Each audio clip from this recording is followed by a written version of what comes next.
I mean, to be fair, the last time... We're here. We're live. Here we are! Hello everyone, my name is Chandras Heel, otherwise known as Spyro. I'm the Game Master for the Shadow of the Dragon Queen Dungeons & Dragons D&D Tabletop TTRPG campaign. I am joined here by my friends. Say hi, friends. Hello. Hi, friends. Yeah! Once again, into the fray, we are missing two people, one of whom is probably asleep and the other one who is probably stuck in traffic. One of them might appear later, but who fucking knows? If we have, however, the time to play with 3 players, that's fine by everyone. Now, before we begin, I would like anyone, please do the recap of what happened last session. I can't remember.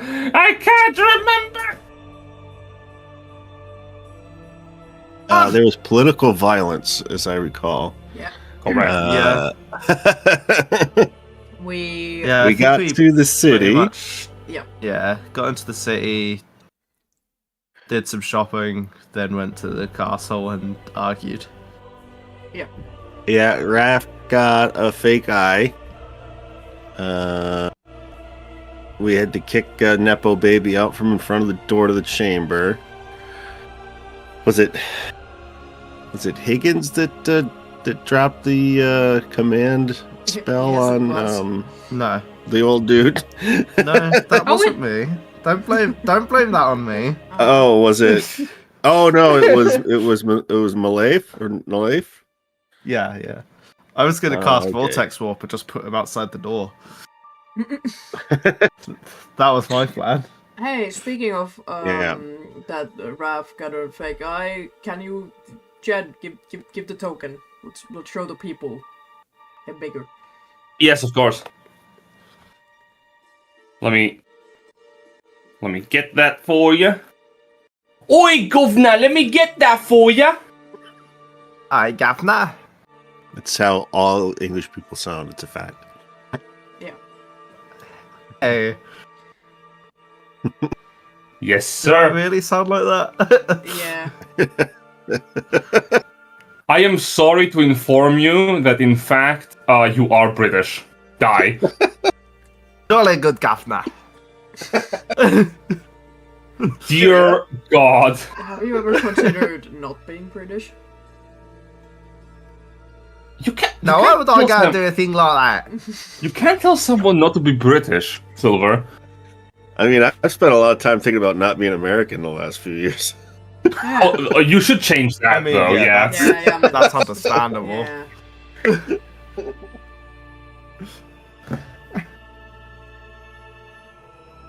Oh my God. That's a little too big of an image. Let me just shrink that on the GM page. You could have just popped the token and scaled it up. No. It's I want to get the proper image so that it's like visible better, but I don't want to also upscale the token. So there we go. Yeah, there's also in the live place. Who's a little Oh, bit cool. burned. Yeah. He's crusty, Indeed. crusty like a loaf. Yeah, I'm gonna love looking back on the campaign at the end, looking at the first tokens and the latest being like, I see. How many of us will even still have faces left? Yeah, exactly. Who knows? Where's your face? Oh, that troublesome thing got chewed off by a lizard about 9 sessions back. We will all be just walking blobs of scars. Headless horseman.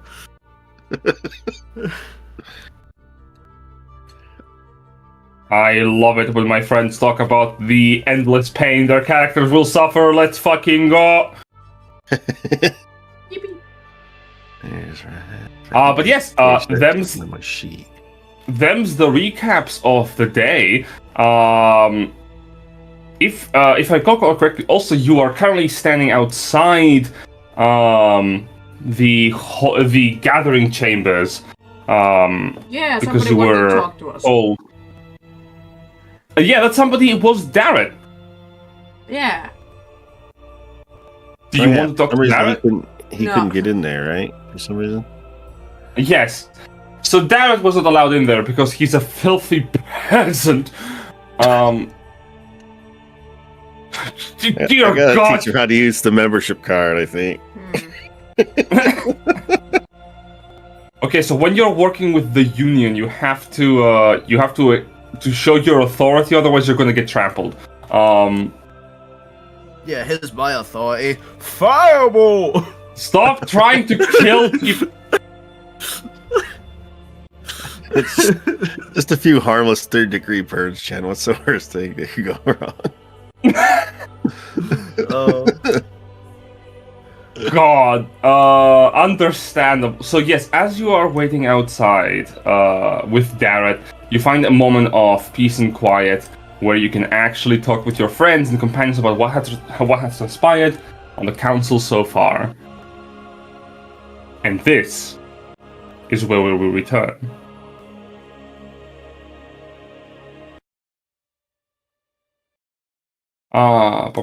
There we go. I thought I just lost Discord because it suddenly went quiet. As I boot Darkmouse from the call, the rest of you find yourselves outside the council chambers.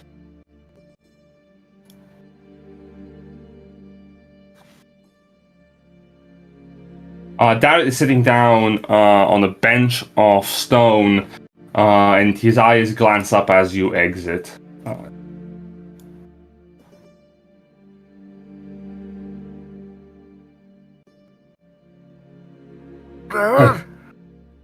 Hey, how did it go in there? About as well as can be expected with that blowhard in there. I think we got our point across, though. At least all the critical Oh, that's good. information's there, and we did ask for them to take people in.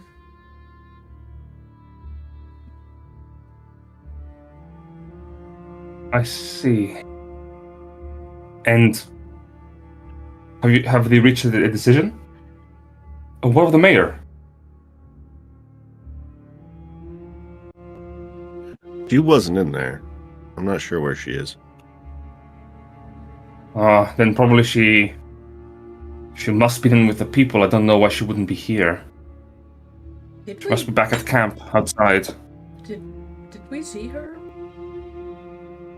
No, I you haven't haven't seen her. since we got here. Yeah, you haven't seen her since you were traveling together, like at arriving at Kalaman. Okay, but we have seen that, like, she's alive.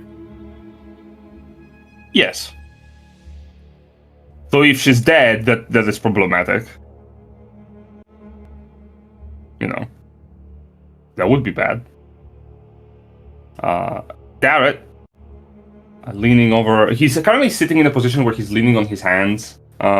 He leans back away from his posture of shrimp. Okay. Then have they come to a consensus on what is going to be done? Or are they still deliberating? I believe they're still deliberating. We just were They asked needed. us to leave while they... Yeah. Yeah, they asked us to leave while they made their final decisions. And Lord Baccharis is in there. Yes, but he stopped talking for some reason. He didn't seem eager to continue. But he Oh, he did try first to claim all the glory from what happened. not yeah, we sat there. surprising. It's great. Not sure why he stopped talking, though, and I sighed-eyed life, remembering how his head was deflating and reinflating the entire time. Like a fucking balloon.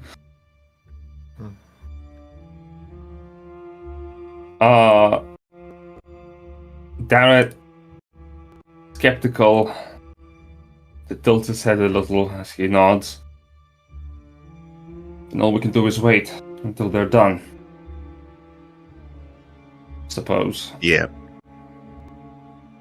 While they're talking, and presumably, you know, they're facing that. Could Higgins just kind of like stand there for a little bit and then just kind of turn around and leave? As you go to leave, the guard that you are with goes, "Stop. The governor has asked you to remain outside the chambers. You will remain here until said otherwise." I got you elsewhere in the city. You may explore the Is it city after necessary? this. Is it necessary for all of us to wait, or can we leave our spokespeople? Till the governor is done with discussions, all of you who have been asked to remain will remain here. Oh, Higgins turns back around and goes, I don't know. I don't know what's there, so. Fireball! You are currently in an open garden setting outside of the council meeting hall. You can see the stone benches around a stone water fountain. There's bushes that have been tightly, neatly kept. Roses growing from them. Many roses, like red, beautiful, vibrant. Even in this weather. Pillars of stone that keep up the ceiling, so showcase the distinct style of Calaman architecture. But it's rather barren beyond the people that are here being your companions, you and the guards. Okay, I guess Higgins will just sit down on one of the benches for now then. Yeah. Next How, to Darrett.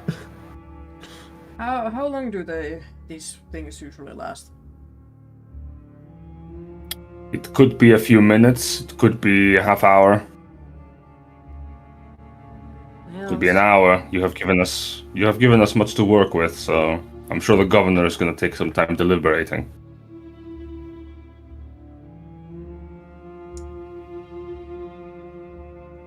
Oh well. Natcha's also gonna just settle down and take out her salt lick it a couple of times. The guard looks away. Raph pulls out his knitting. Oh, I should just play some music while we wait. Darrett looks over. That would be a good idea. Some music should lift the levity a little bit.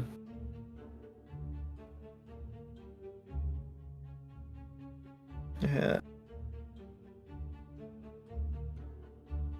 And as Songs fit for great halls starts playing Du Hast, but yeah, I think it's a flute. Rammstein. show off your lungs, you begin to play. Do you play well? I don't know. Okay, make a performance check. 12. I'm just kind It's not hard, but it's not particularly good. Yeah. Yeah, you begin to play, and it's actually a rather fine tune you're popping off with, but every now and then it is overshadowed by the sound of heated discussion from within the hall. Loud voices overlapping with one another before being silenced and hushed down. About 40 minutes or so pass as you're sitting outside the council chambers. While those loud noises go off, can we hear what they're saying? Make a perception check. 13. Pizza order. They're is- arguing about anchovies. It is hard to actually sparse out the details of conversation. The doors and the walls of the room keep most of the sounds muffled. You can only tell that they are discussing about the people of Vogler, and it's a back and forth. It's not smooth sailing. It sounds like a proper debate, and there are opinions that are being given that are probably not to the benefit of the people. There's a lot of worry in Darrett's expression as the conversation like heats up before it dies down. Every time you listen in, you can see his eyes like darting between the council gathering chamber and the rest of you, as if he's in thought. I rest my hand on his shoulders. It'll be what it is. We'll deal with it from there. Well, I hope so.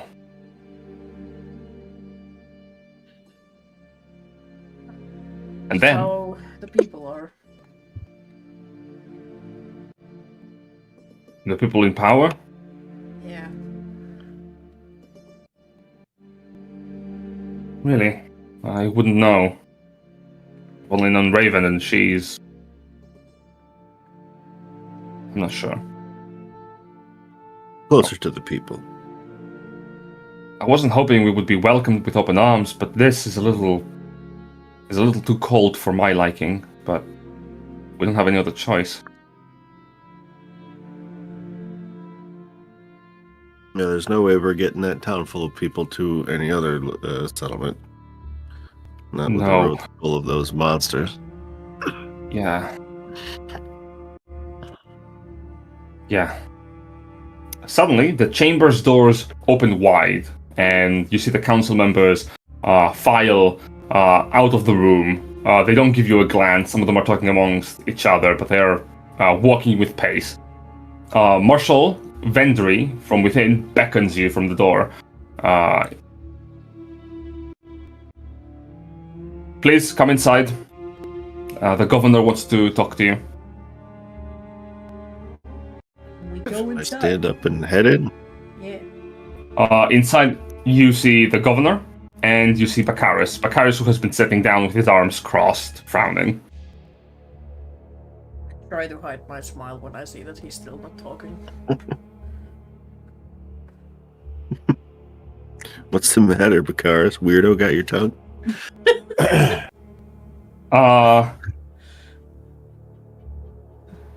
Please, sit down. He points at the chairs that the council members were sitting in moments before. Nigel just looks at them and keeps standing. You want the one with the alpha sitting in? Nah, I'm good Nice with shape. standing. You could leave a nice steamy one on that bastard's chair. He wasn't very nice. Yeah, I'll have a seat. Mm-hmm. He looks. The governor looks over towards Higgins. Yeah, Higgins also takes a seat. Then in a decisive tone, he retorts. After much deliberation, we have come to a consensus. The citizens of Kalaman are prepared to offer your people shelter in the neighborhoods outside the city walls, the protection of our soldiers, and, while we can spare it, food from our tables. He folds his hands and fixes his eyes on all of you. Excellent. Thank you, my lord. There are conditions, however. Right. We have been convinced by your words that the threat outside the city walls provided by our enemy is very real and is likely going to be following us here within the city. The guild leaders themselves feel threatened, and I have to agree that this is not something that should be taken lightly. However, we are woefully unprepared for this enemy. We have little information about them, and the scouts that we have available have provided us with no information, for they have all but disappeared, as we have discussed previously. You, however, have faced this foe and managed to survive, bringing in the village to our doorstep. In return for us protecting the people of Vogler, we want you, and whoever else you trust, to report to Marshal Vendry, for you will be given special assignments as operatives within the Kalaman military.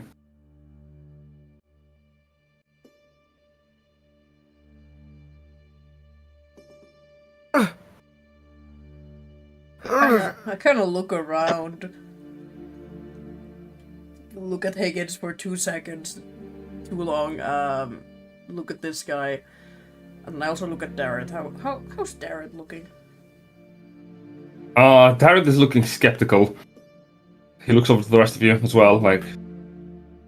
Sorry, could we discuss this? If you need to. Darren shifts to the rest of you. What troubles you, Garrett? Darrett. This is not a burden that you should have to undertake. I can hold... I should be the one to hold this position of responsibility.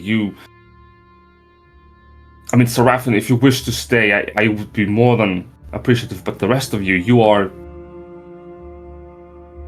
not tied to the people of Vogler beyond visitors. I would not expect any of you to stay.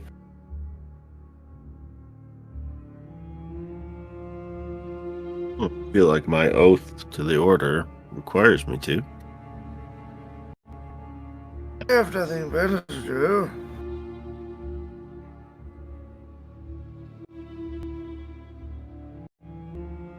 Not that they come and get me, at least.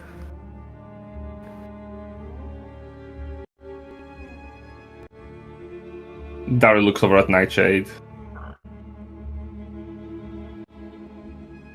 Well, we're already here. And also, I think you should bear the responsibility for your people. And also be there for them.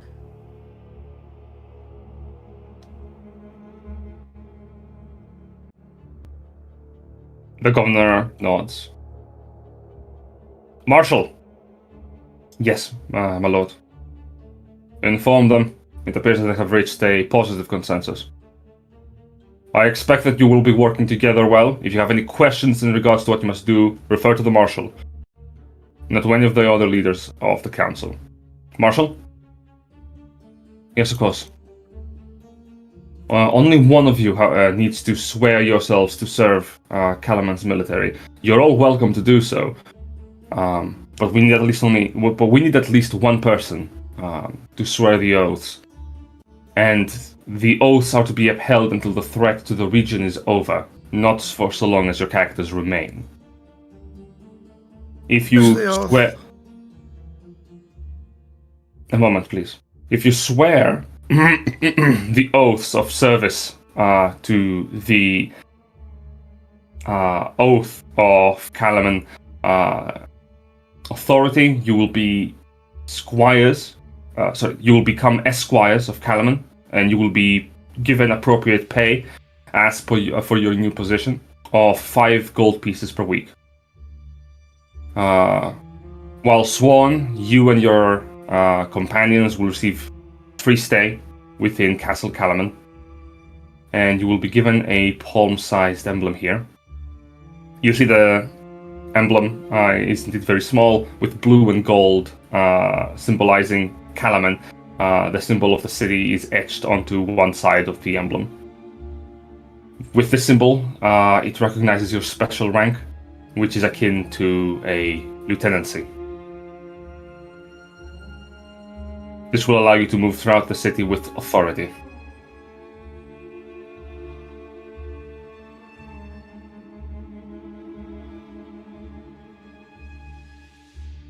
So long as your lordship understands that Darren and I already have sworn an oath to the Knights of Solarnia, and that will take precedent. I understand you have swore your oaths to the knighthood of Solamnia. However, your position and profession remain open, do they not? They do. Good. Then any one of you, should at least swear the oath to serve our military. You're all welcome to do so, still. Any one of you may apply. The benefits are substantial. Can I... Well, I want to roll an insight on him, not necessarily because I think this is hiding something, but just kind of get a reading on this guy. Sure, make an insight check.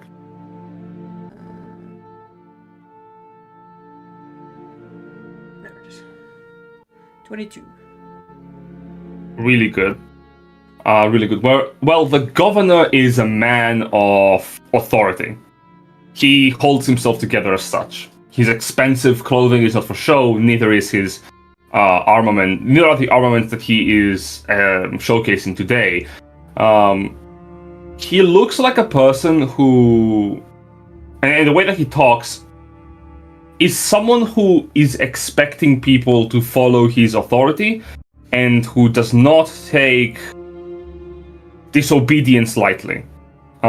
He's serious, he is stern, and looking at him now, you can see that his expression hides his thoughts. It is, for the most part, hard to tell what he is thinking. He's always acting as if he has 3 other things happening in the background that dictate how he is supposed to move forward. You can also see he's not a very cheerful person. If the man could smile, it probably is an event all in itself. He seems to be burdened by the position of responsibility that he does have. At the same time, he doesn't seem to be enjoying many of the fruits of his own labors. He's the type of person that eats unfrosted flakes. Dear God.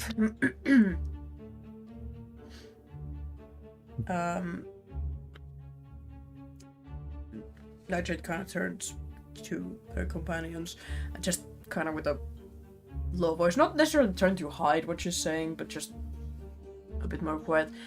We were talking about moving soon.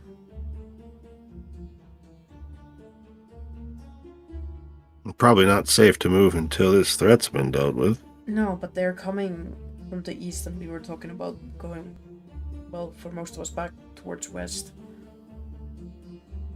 If we stay here, there's...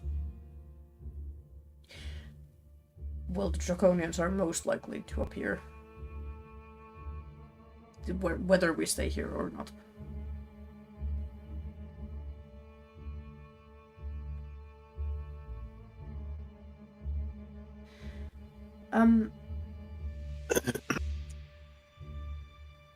You know, instead of taking one of us to your military ranks, why not hire us mercenaries? Dareth nods as well. Yes, if I accept the position, they could be working under me. They would not have to be connected to the city's military services. But that's for one of us, no? The governor ponders. Marshal? That is possible, sir. Very well. You may do so if you feel most comfortable with that. However, if you wish to hear my 2 copper on the conversation you had regarding exiting the city, we cannot offer you protection beyond the walls. No, that's If the threat is as great as you have discussed, I am certain you are likely to encounter it beyond our protection. That is understandable.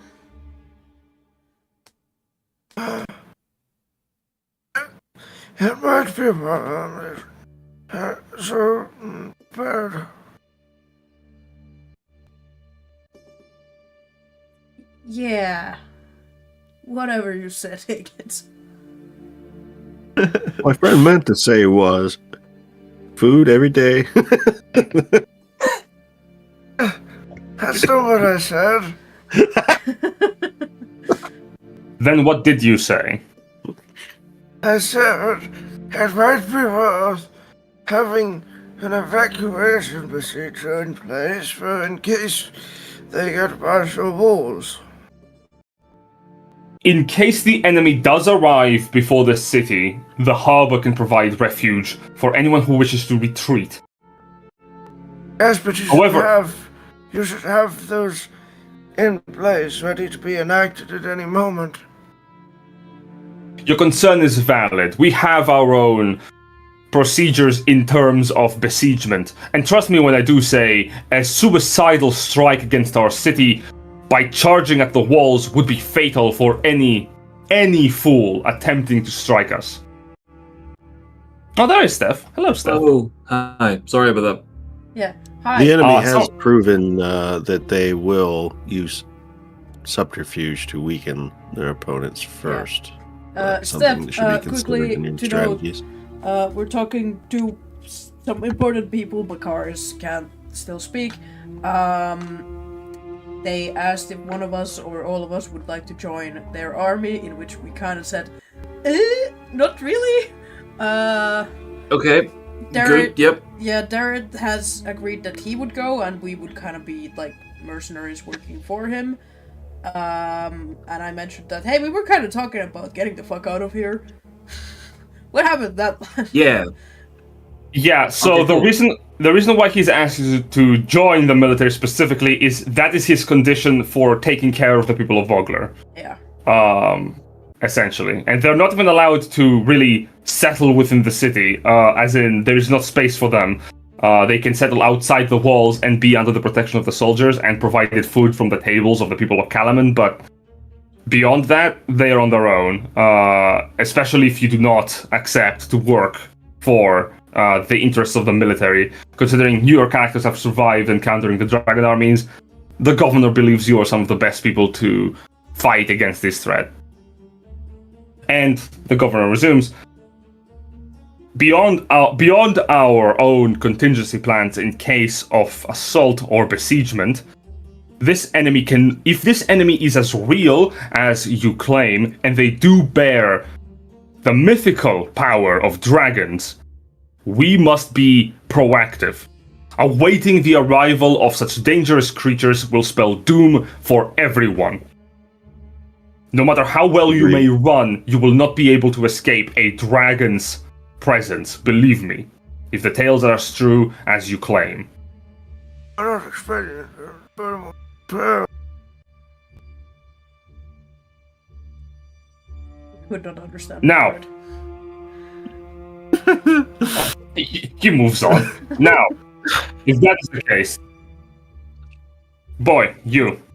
If you're going to be swearing the oath, the marshal will see that you are given the appropriate position. And she, as I have already discussed, will be the one working with the rest of you most closely. Before I conclude this meeting, I would like to mention one thing. The kindness that we're giving to the people of Vogler, we are not obligated to do so under any means. Remember that. It is your actions that will continue providing for the destitute and poor of your village. Fail to uphold the expectations we're placing on you, and we have no qualms about letting your people find another place to settle in. I think you're misunderstood.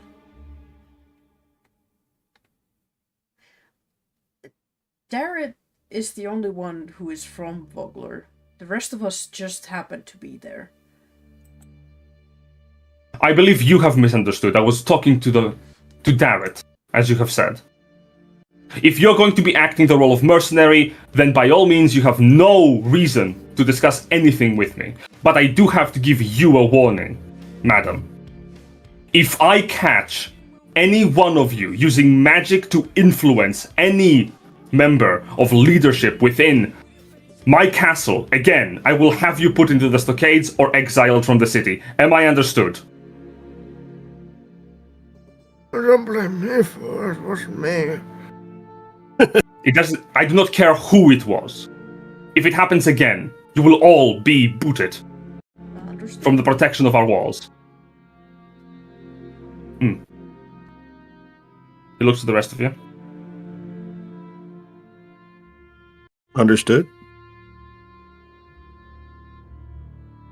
I wouldn't do so anyway. Good. Then this meeting is adjourned. And it is considered concluded. Marshal? Yes, my lord. Darret, the rest of you, if you would come to my office, it's on the second floor. I believe we have much to discuss. regarding your first duties. Lead the way. The governor remains in the chamber as he turns over towards Bakaris. And the rest of you are escorted out.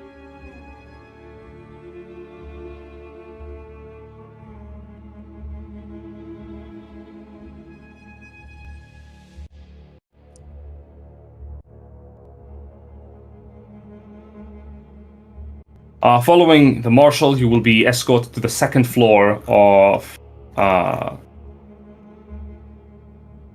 the castle, and at this point, without the tension of the presence of the leadership, and with the fewer retinue of guard following you, the atmosphere begins to become a little bit lighter, a little bit smoother. And you find yourselves in the marshal's office space.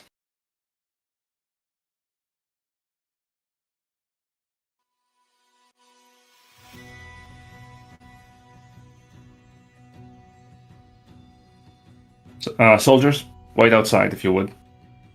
And the guards nod and exit the room.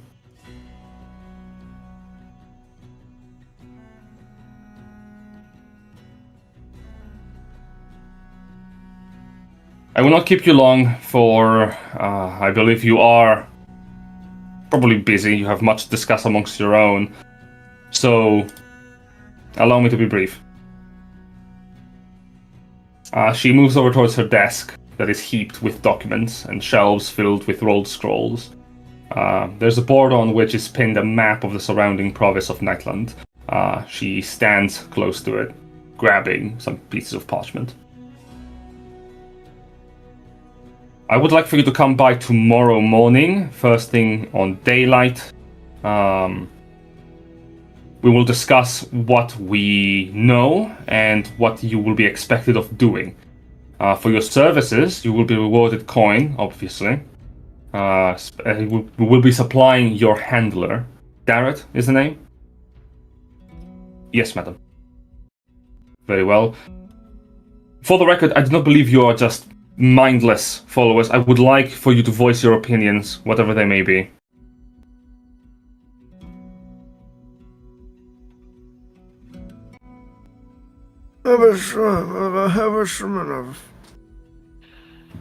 I am He said, sorry? of course.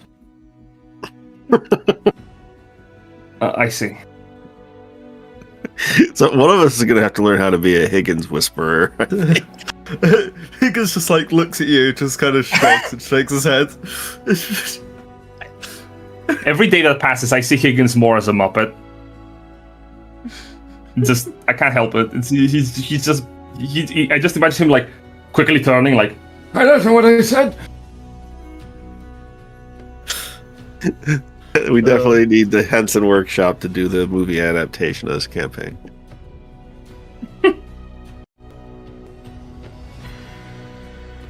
I imagine you must have questions, but we can go over these tomorrow. For now, if you have anything that you need to bring to my attention, I am all ears. This person was in the whole meeting when we were in there the first time, right?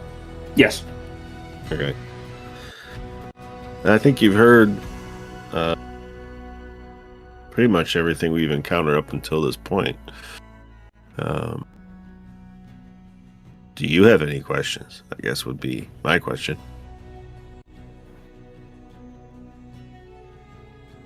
Your question is my question? I think so. No, I'm starting to feel like Higgins. See, now you're getting it.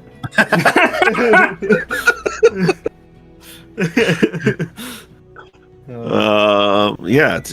Is there anything you, being the person who is technically responsible for dealing with this, have go before we move forward? Not for today. We will discuss the intricacies of our cooperation tomorrow You will probably need a good night's rest. If you have not found a place to stay, I recommend finding an inn, or if you have tents, that you get yourselves comfortable. The nights can be rather cold out here, so if you're staying in a tent, make sure to have ample bedding. Have a tent per se. We do have 3/4 of a cart, though. Mm-hmm. That's broken. We- well, wait, we just we have to have- keep we the have- elements off With us. the new card. Yeah, we got a new Your card. cart. Oh, Cart wasn't broken when I was last here. What happened to it? It fell apart the second Yeah. that came through the gates. Yeah. We got to the Oh. city, it broke. We do have a new cart now, though. It's pink. You do have a new cart. Yes, by your choice. Yeah. I see. Are we? They found. It's the Are we objective free to best go? decision. I have a letter I need to deliver. Yes, of course. Again, tomorrow morning we can discuss the details of cooperation. Excellent. And In I the will not- meantime, do you have any way I could send word to the Knights of Salernia to apprise them of what's going on? Oh, I can have a messenger set out to deliver whatever inquiries or messages you must. I can waive the initial fee considering what we will be asking of you tomorrow. I would ask that you have the letter prepared by then, if possible. Yes, I'll write it. I'll write it tonight. Very well. Thank you. Oh, don't thank me yet. We have much work to do, and I know it won't be easy. I will not lie, you're going to be put into dangerous situations, and I hope that you are as capable as you have made yourselves out to be. No, it will be as Paladine wills it. Paladine, My God. you worship a deity. Yes. Why? I always have. Spoke to me at a young age and went hand in hand with my duties in the knighthood. Sometimes it just feels like you should do a thing. Well, if this foe is as terrible as I suspect it is, we will need a miracle to make it through it.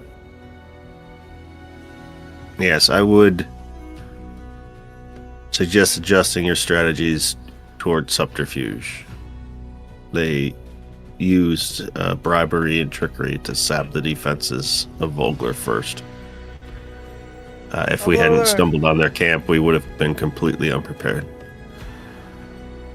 Yes, so have I been led to believe. Do not fret. The safety of the city is my main concern. And for so long as we work together, I can guarantee to you, you are not going to be under threat. Not by them, not in here.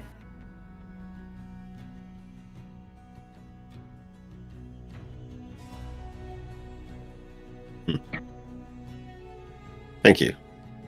And However- I, for my part, will promise you I will do whatever is in my capability to defend this city while I'm She here. nods.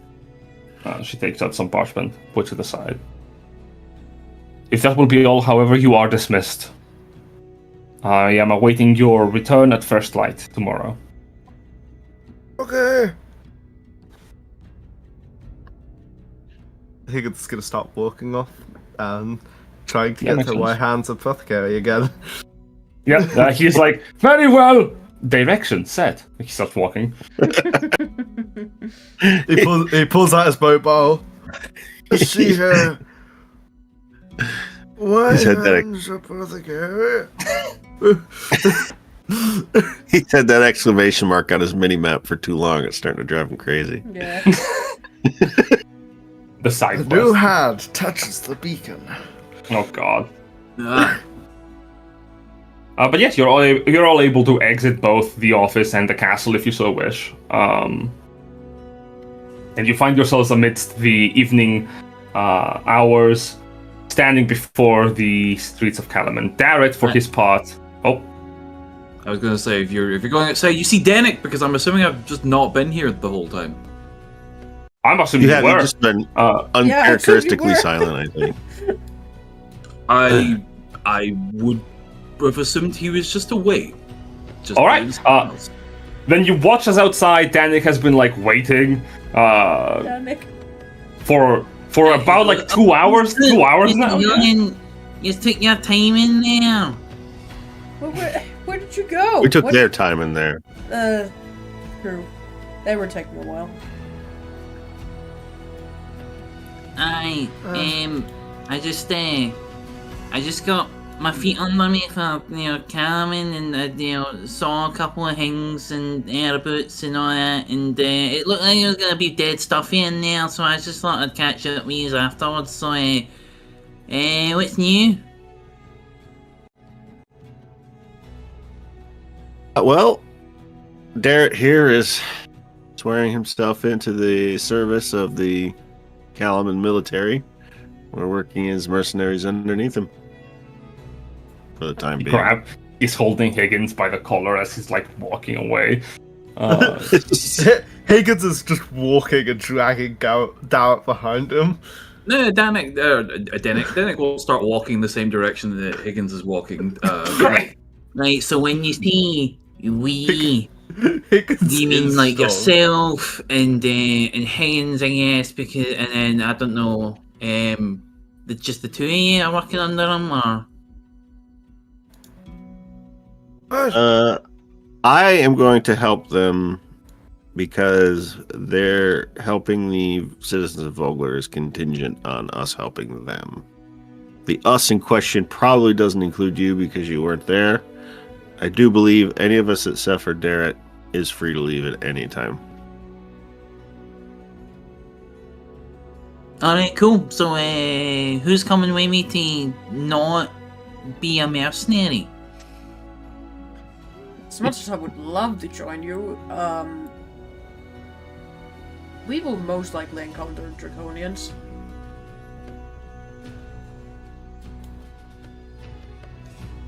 And that's a reason to fall under the boot of these people?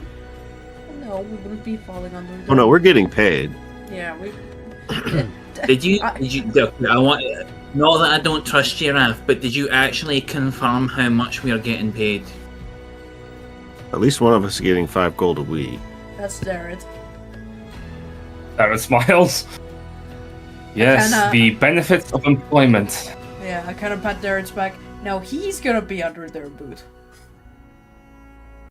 Indeed, I will be swearing myself to serve the military of Calaman for as long as the threat persists in exchange for the well-being of the people of Vogler.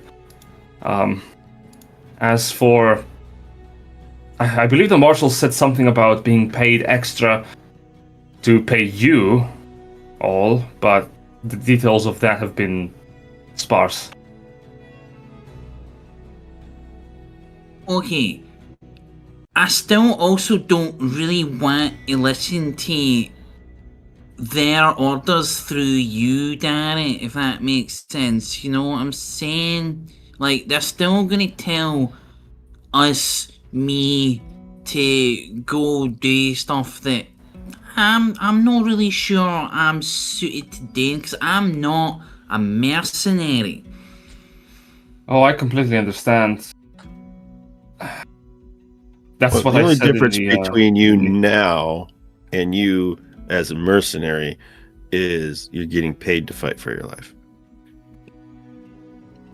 I said in the meeting that you do not have to bear this responsibility, nor... I am grateful if you would stay and help, because I need the help. We need the help. I have friends in Vogler. I understand you don't. And I would not expect any one of you to fight for their lives, especially not out of some kind of selfless altruism. For Oh, I what it's stand with worth, you, Garrett. Don't worry. he smiles, actually, genuinely smiling.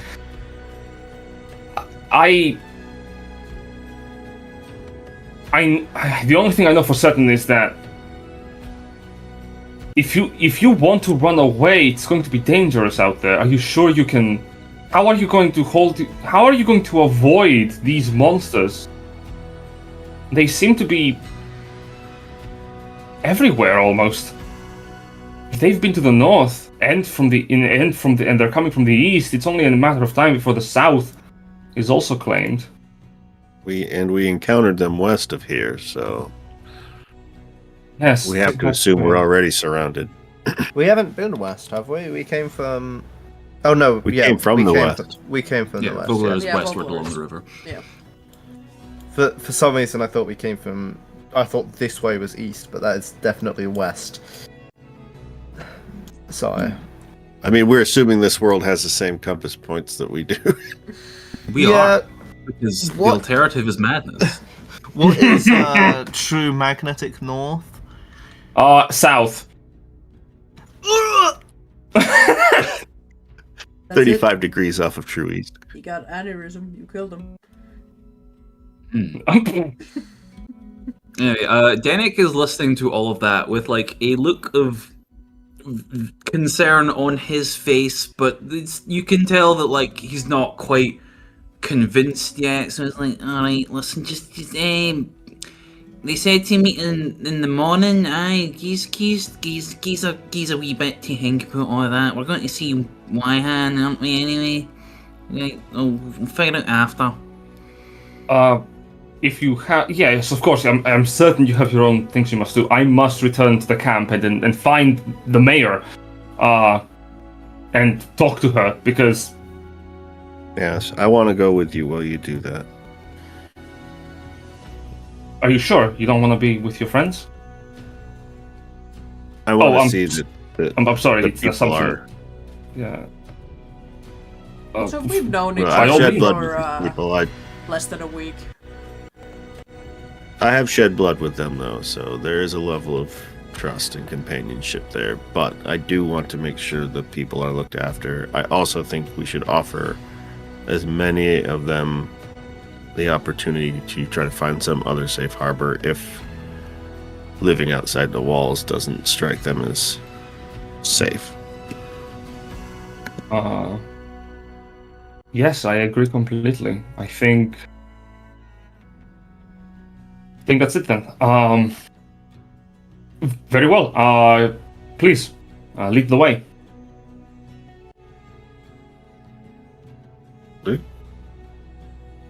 Don't let me hold up Higgins' mission. He's already burning a hole in the cobbles. He lets go of Higgins, who just goes. Danik's going to turn to Nightshade. Are we going after him? Are we going to Wyhan? No, I don't really want to go to Wyhan's either. It's just something else today that isn't. Yeah, well, Talking you about know, this. maybe visiting local up the carrot. Yeah, that place. Sounds kind of interesting. Alright. Yeah, Nightshade, what, are you gonna be a mercenary too? Like, really? Weren't you a farmer, like, a week ago? Yeah. It's not exactly something I want to do. You don't have to do it. Okay, and what am I gonna do? Return to my farm and die on the way there? Where is your farm? West. Really far west. That's good odds.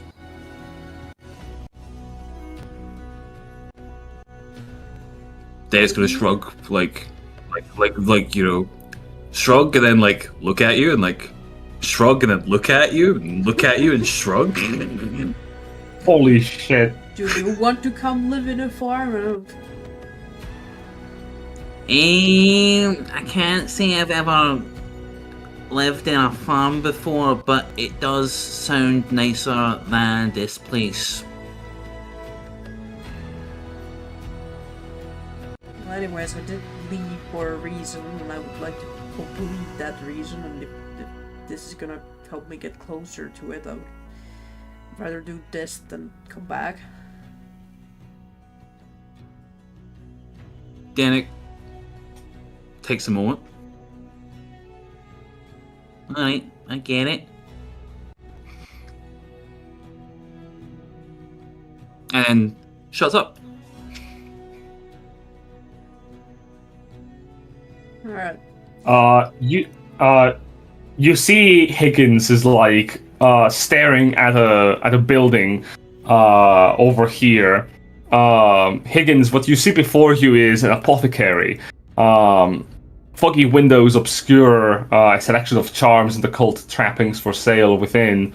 The shop seems open, but since it is evening, it is. You can see within the figure is actively starting to snuff out lights within lamps to close for the day. Seeing that they're about to close up, Higgins kind of speeds up a little bit to get inside so they can talk to them before they close. You have been speeding up for the last 20 minutes. You bolt inside, and Danik and Nightshade, do you also enter? Yeah, when I Sure. see Higgins start running, I'm like, oh no, we should probably, Someone's got to put the door back on the hinges. yeah. Oh, on the door back on the Higgins, eh? Aha. Higgins hits 88 miles an hour and just vanishes, leaving a trail of fire behind him. Dear God. Now called Lone Huh. Pine Apothecary.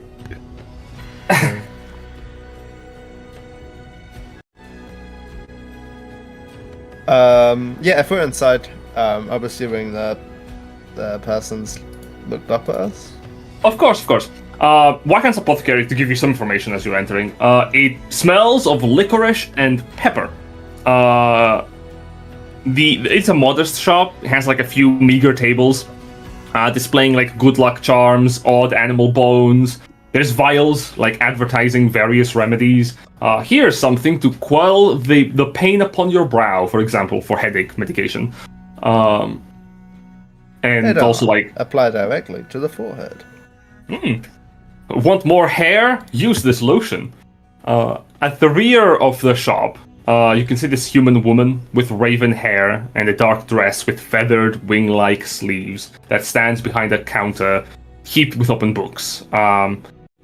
She's currently in the process of snuffing out some lamps, but as you're entering, she eyes you with disinterest, then goes back to snuffing out the lights as she says, "We are closed, dear. You can come by Oh. tomorrow." Are you Ryan? That depends. Why do you seek me? I have something I'm supposed to deliver. You have a scroll for me. Yes. Allow me to show you this person. I see.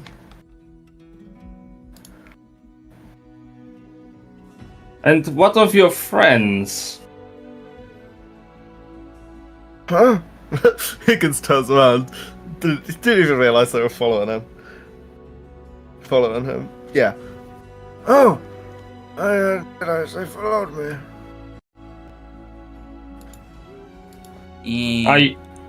Hi. Are you also here to deliver a scroll for me? Do we have a scroll? Or were we just there when he got the scroll? Did you do the magic thing? Oh yeah, no, I didn't. And that was Nightshade. Yeah, the two people that refused to do it decided to come with me. No, we are just very interested. Extremely interested. Make a deception check.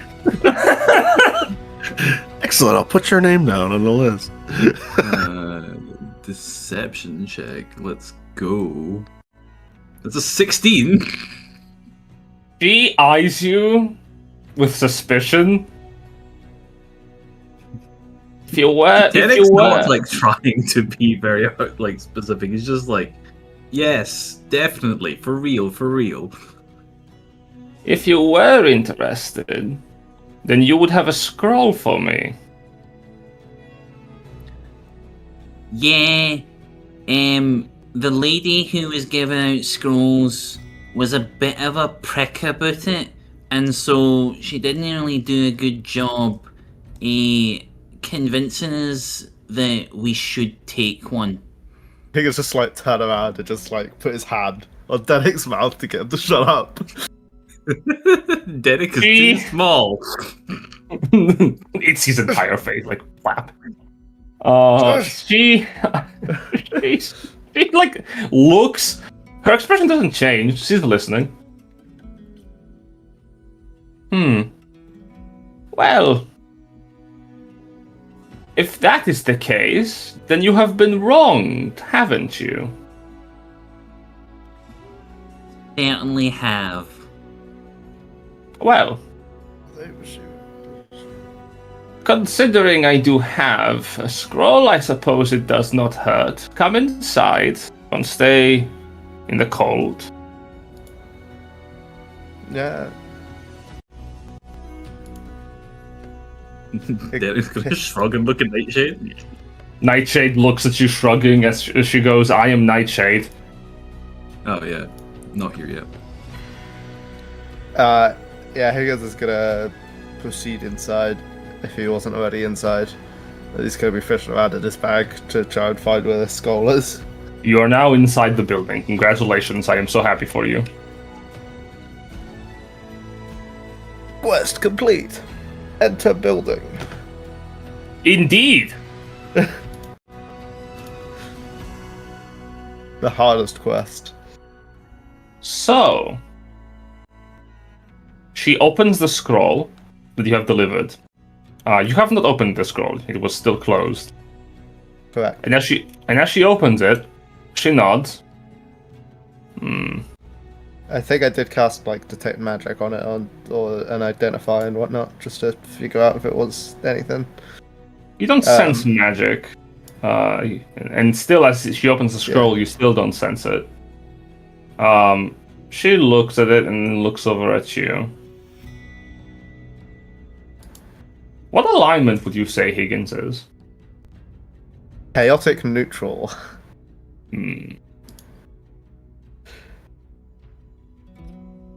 He doesn't follow a certain path, but due to how he is, he just kind of does what comes to mind.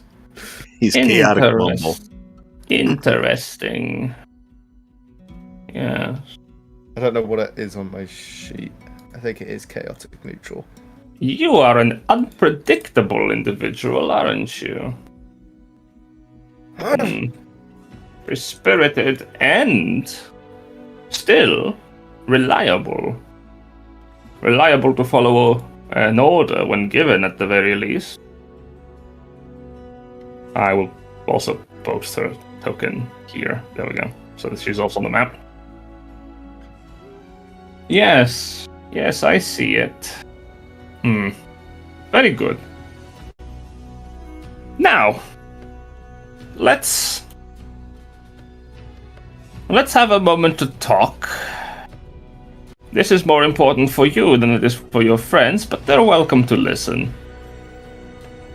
May I serve you anything? Tea? Something to drink? Otherwise? Yes, tea. Tea would be nice, thank you. She nods. Anything for you? Tea's alright, aye, cheers. And what about you? I am Nightshade. She stares at Nightshade with her laser eyes. Take Nightshade tea, thank you. Oh, pfft. Very well, dearie. I have ample of that.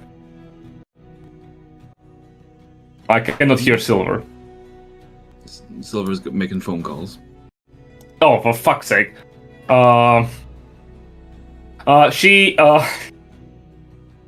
She looks over at Nightshade, and Nightshade goes, "One moment, I'm on the sending." And she nods understandingly. With a flicker of her hand, she utters the magical words, "Magical Manus," and an ephemeral spectral hand apparates out of dark mystical energy. And as it does, it hovers over to a side room where it starts preparing a kettle with water. And Wahan, without skipping a beat, looks over and says, "Predescendum flower." And the fire burns within the stove as the water begins to boil. The mage hand goes to fetch the ingredients, putting them into the water, and as the tea is prepared, she sits down on the table, closing the books that are on the desk and putting them aside. So do you only use that many spells when you're in your house, or do you do that out in the street? I use magic whenever I feel like it, thank you very much. But I do use it regularly.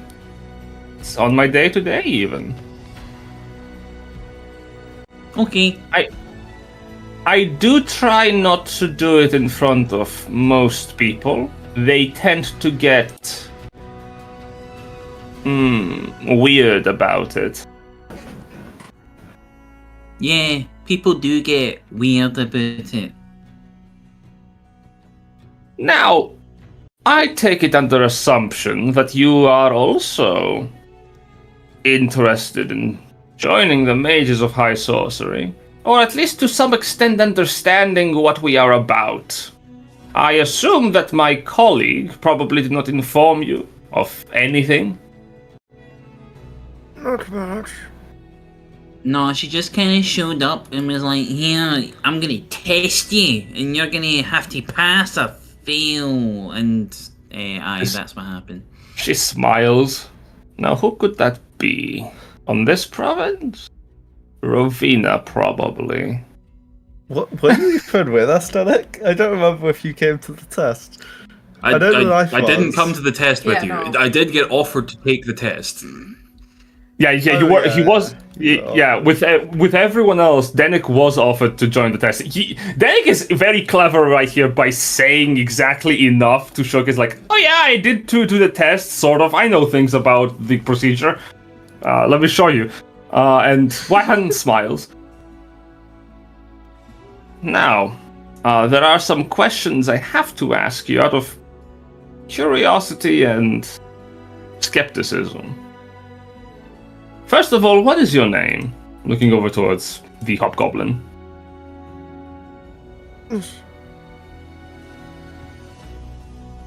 Higgins. Yes. Very well, Higgins. Let me ask you a very important question. Why do you think you are worthy of using magic? Huh? True magic is not this, and the mage hand brings the tea over to the table. This is a party trick. True magic is Can't- powerful. Yes, a cantrip.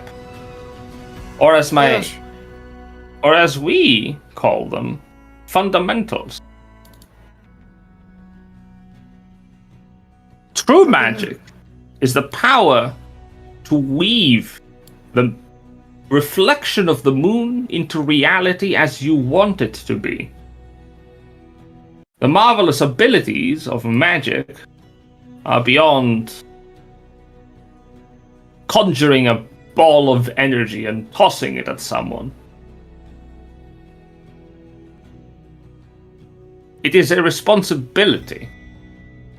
For if you do not respect magic and those who wield it, you are likely going to get yourself in a lot of danger. So why do you think you are worthy of using magic?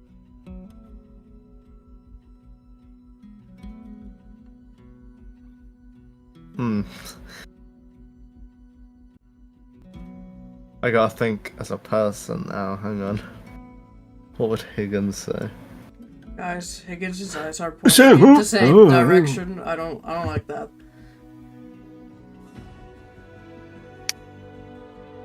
His nose bleeding? He needs to lock in willingly. This is difficult, dude.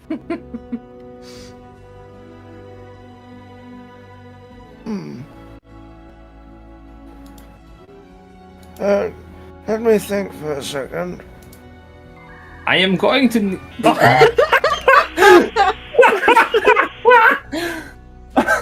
I am going to need you to lock it in, sweetie. Hair for a port. Well, I'm not just using it sparingly. It's not for my own gain. To help others, but to protect.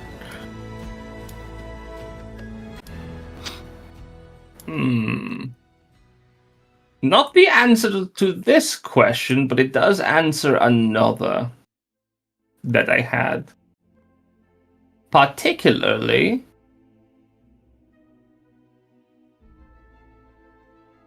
Let's return to that first one later.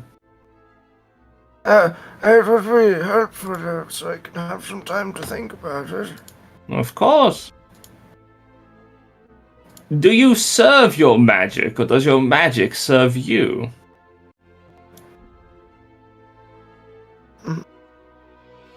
Both. Magic can come from many sources. You can draw it out from a variety of origins. Sometimes it comes from another being. Sometimes it comes from the moons. Sometimes it comes from the world itself. Where do you draw your magic from? What do you mean the world itself? This one isn't taught anywhere. Not even superstition thinks that it is possible. But the world is as alive as the moons themselves. The magic it produces, it is drawn by the elves, you see. And the elves are secret with their craft. Only few learn these intricacies, particularly those that remain in the woodlands away from civilized lands. That's a Kralinos doesn't know to the south. I'm sorry, she looks over. I did not catch that. Kralinos, them people. Yes, the Kagonesti elves, they are more attuned to the magic of the world. And it is a hard magic to get to work with you. Anyone who can channel it is certainly a proficient would-be mage. Still, magic, no matter where it comes from, it is a force. And as any force, it applies pressure. The question is, are you the one applying pressure to magic, or does magic apply pressure to you? I'm not a force there, but I can only do so much before it tires. I'm tired. And your magic comes from somewhere, do you know? I don't know, it just feels like it comes from inside. Ah, a walking wellspring. Rare, that. Very rare. Fortunate and unfortunate at the same time. for it is nigh impossible for an average person to channel magic from themselves. You are a mirror, reflecting not just the moons, but the very magic around you, able to shift it in ways that no one else can. Yes, it explains your understanding of the world and aligns with the letter I received. Very interesting. How would you change the world with your magic? Well, you see, I already cast wish and increased the weight of everything. It was you! Die! Disintegrate! His companions immediately fall on him. Roll initiative. No! Catches the spell and just destroys it. Oh, turns out Higgins is the BBEG. How will you change the world with your magic? Well, I would hope for the better. Benevolent cause. I try What? my best to help where I can. But what is better? Is it how you see the things should be? Your version of goodness? Or is it the version of others?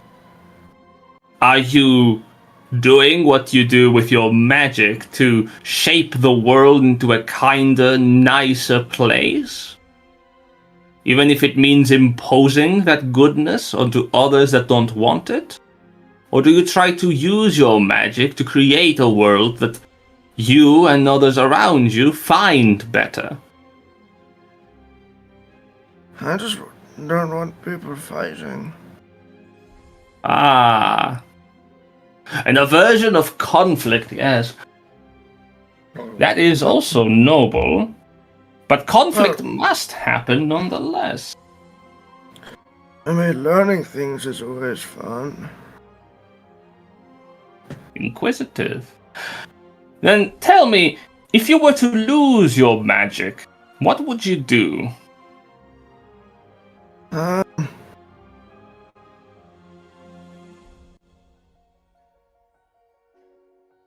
I wouldn't be happy. You would be sad? And do what?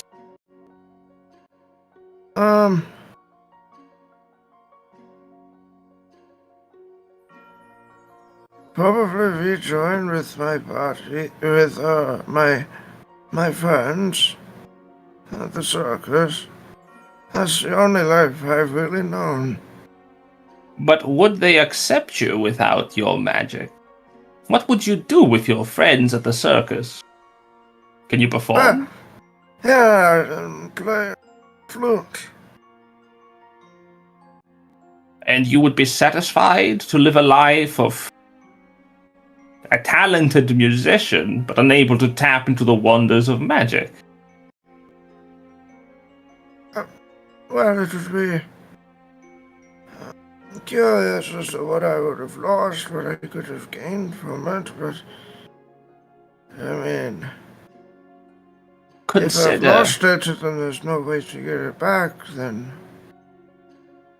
And assuming I have tried to get it back, of course.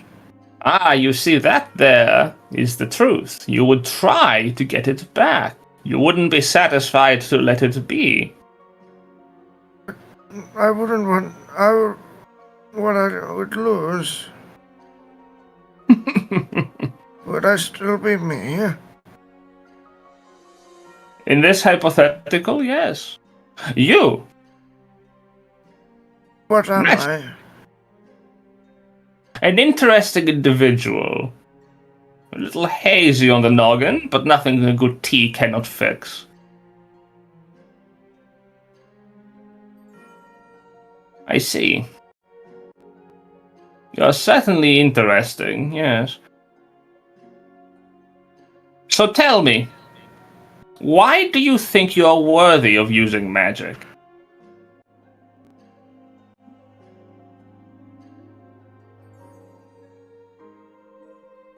Why is anyone worthy of anything?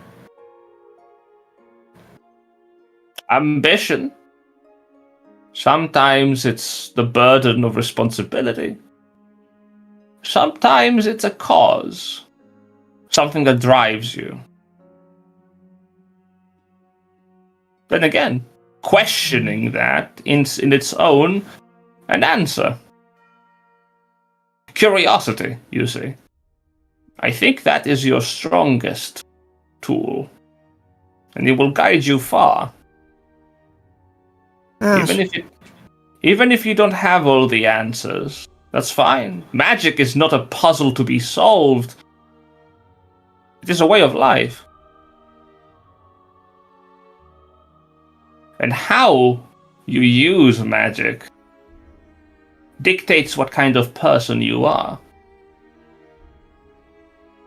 You see, a lot of people believe the reverse is true, that the individual is the one who has pure control over their magic. That's not true. If it was the case, anyone with a powerful will or personality would be able to command the forces of magic. That's not how it works, not entirely. I think, when I look at you, I see a mage of the red robes, yes. A person who doesn't lean onto the pure benevolence, nor desires great ambitions for themselves or others. I see someone in the middle of the road who act as they see fit for themselves.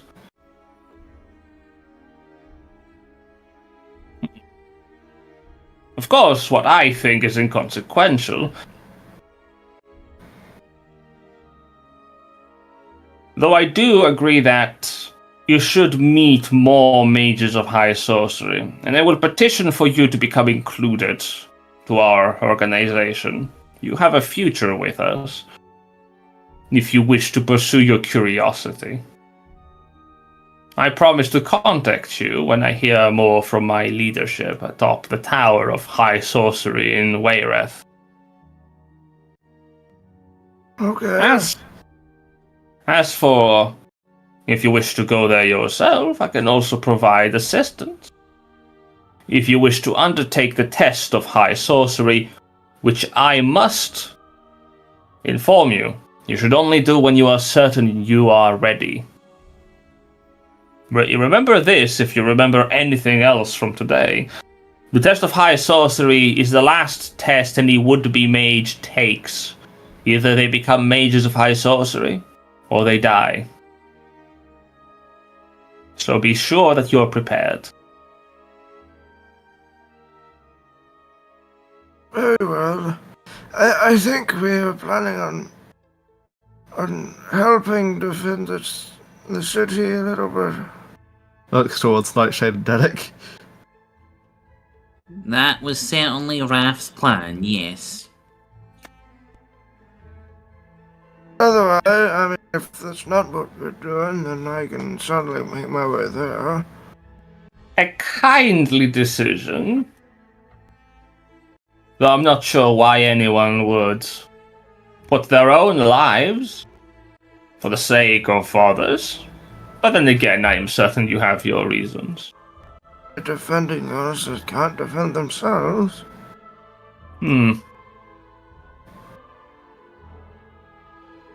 Certainly.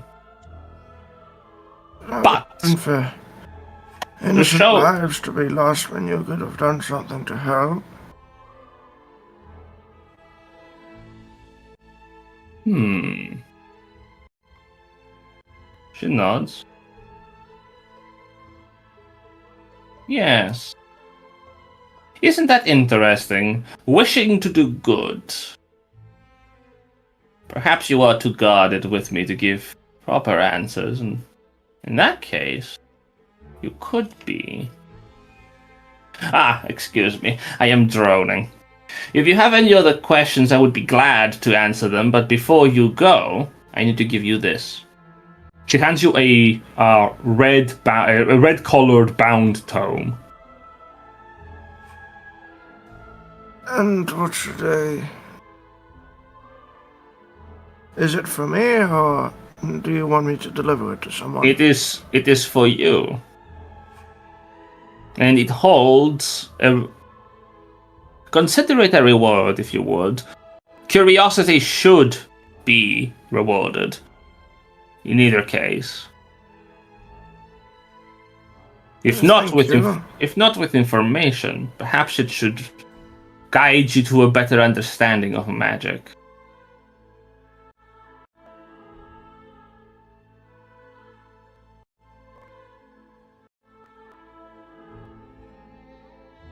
Thank you.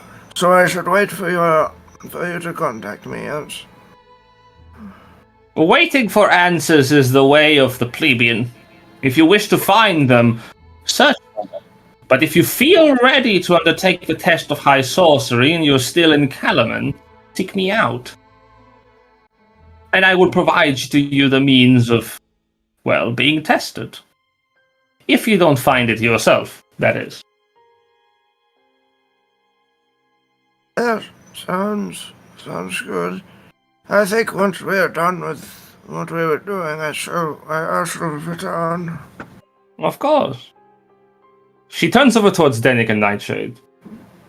If you have any other questions, or are interested in joining our organization, you should come later. When you yourselves feel prepared to undertake such a test.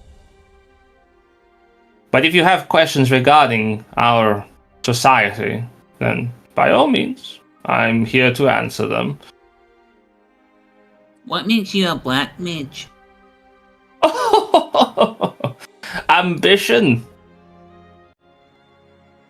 Yes. To what end? Self-serving ones, for the most part. Security could be one of them, but to be honest, I like to stretch the limits of my prowess. I want to be able to do things other people can't. And that ambition has guided me well. Even if I don't care for the well-being of those around me. Not to the extent your friend here does. I prefer to look after myself. Others, sometimes, if I feel like it.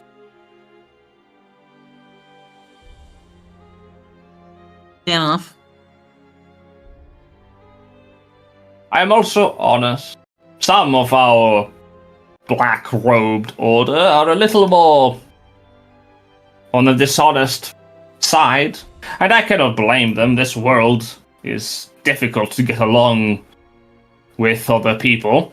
At times they are a little too close-minded or too opinionated. I prefer to use honesty because it gets me what I want faster. And that is an honest conversation.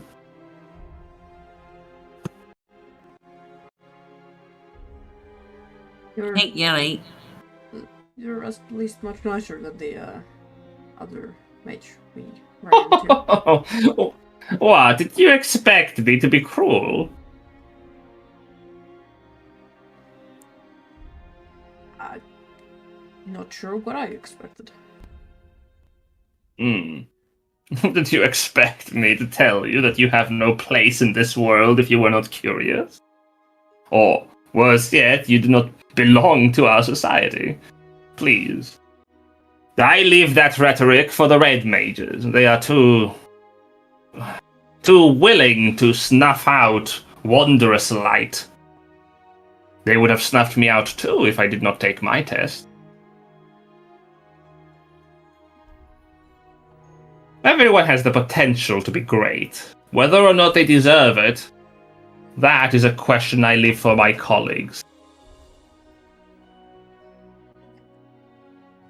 Maybe it was Maybe it's that your organization can be considered cruel at times, even if you personally aren't.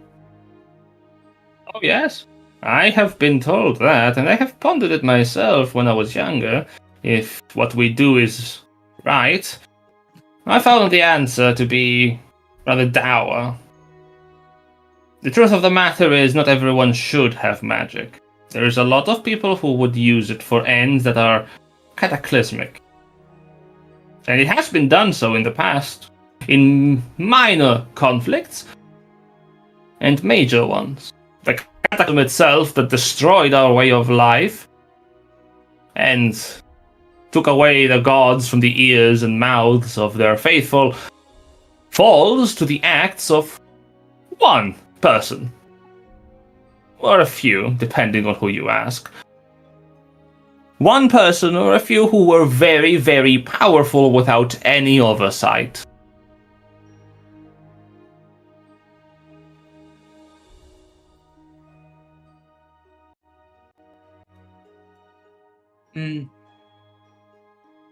It's certainly true that people have the capacity to misuse magic. I think that that's as natural as any being misusing its strengths and wreaking havoc in the environment around it. Of course. And if you were to ask any of my robe mage colleagues, they would tell you that that our wondrous organization is a just existence necessary for the well-being of the way of life for everyone upon the world. Yada yada yada. Poppycock, if you ask me kindly, but it is all an excuse. In the end, what you do either for yourself or for others. And there are many in our organization who do things for themselves, or what they view is the best for others. As I said, are you the master of your magic, or does magic master you? The honest answer is that a lot of people are mastered by their magic.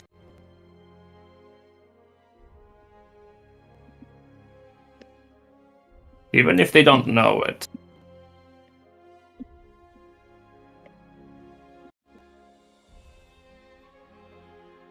Again, that is philosophy to a scale that can be boring, so, in short, yeah, we do what we have to, in a way. I enjoy the moments when I get to meet young would-be mages, like any of you.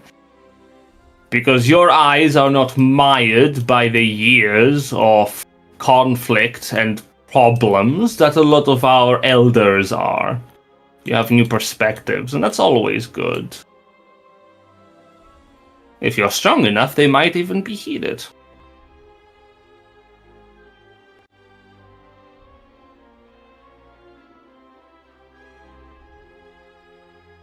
Alright.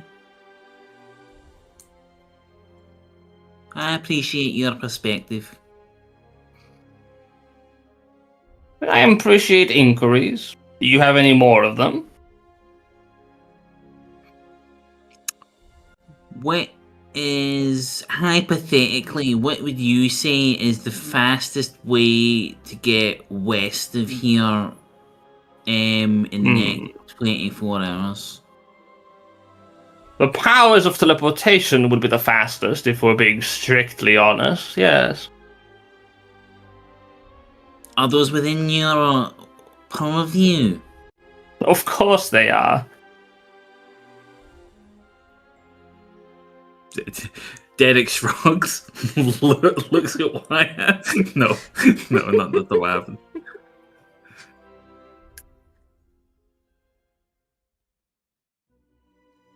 Would you do Yes, as a You would- favor?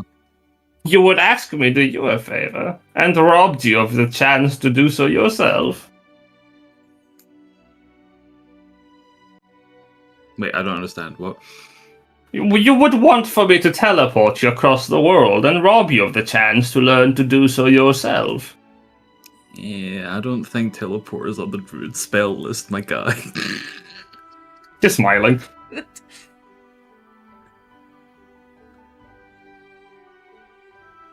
I could do it. That attitude. It would be costly. I do not use my magic for the benefits of others unless it benefits me.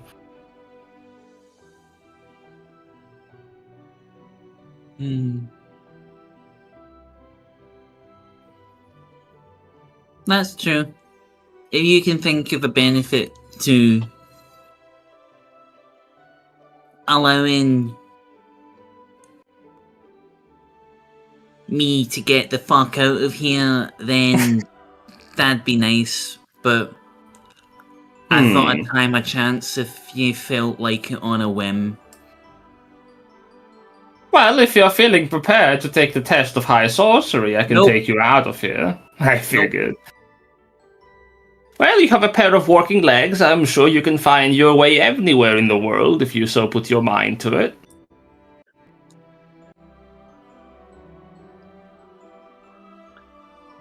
I'm certain of that as well. Of course. And what about you? You have been awfully quiet.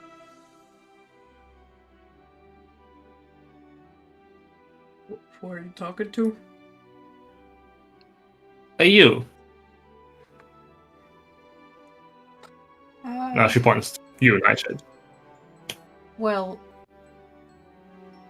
to be quite honest, less than a week ago I didn't understand that I could use magic, so all of this is very new to me.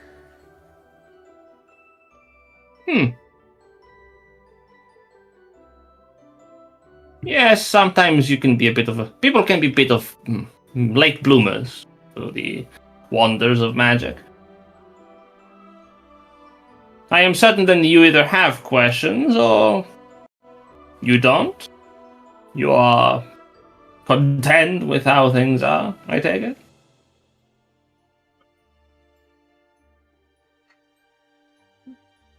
Content is a word that I don't think I would use to describe how I'm feeling about everything.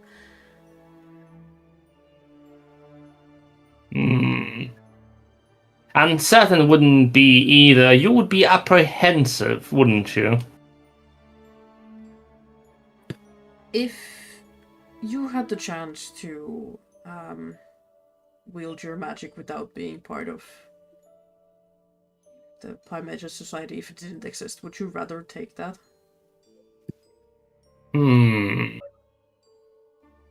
Close her eyes and thinks for a moment. Completely unrestrained. In my younger years, yes, I would say yes, but now? No. I benefit too much. There are people, colleagues of mine, who are far too useful to let go of, yes. But completely unrestrained, oh. Now that is ambitious.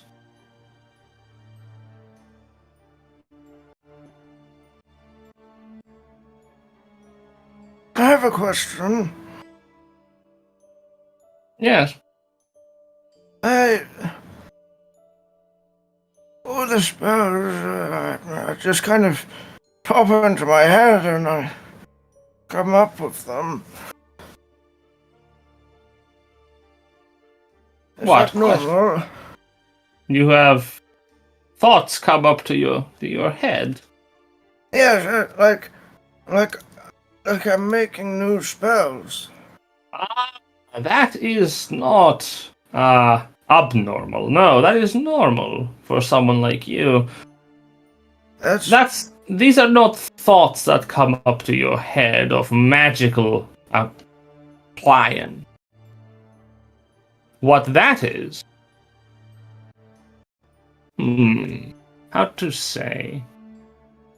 As an example, I heard tell about, I think it was a Misty Step or something, but you can only do it on yourself. So I thought, hey, what if I came with a spell and do it to other people? That is peculiar. The powers to bend magic in a way. I'm not familiar with it, for it is not something I have studied. But not abnormal. There have been mages in the past who have been able to, seemingly apropos of nothing, twist the very nature of a spell and transform into something new. That is how magic is understood, and we get to have a better understanding of everything. It's these ideas that you come up with, these inspirations, as they were. And in matters of the supernatural, these inspirations usually well and originate from your origin of magic. That wellspring you have, it's likely it's always been there. It just now popped up to the surface. I see. The impossible becoming possible, that is the power of magic. To be able to weave your hands, and by requesting it, with the words of power, make it so.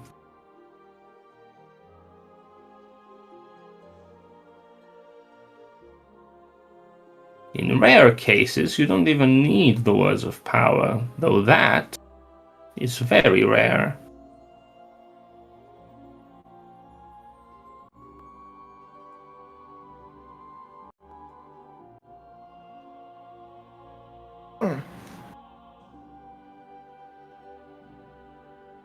Now, if you have any other questions, please ask them.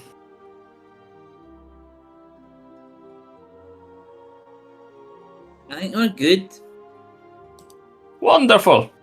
Then either buy something or get out. It is late and I would like to go to sleep. Oh, Not a mood. Can you just look around and see what there is for sale?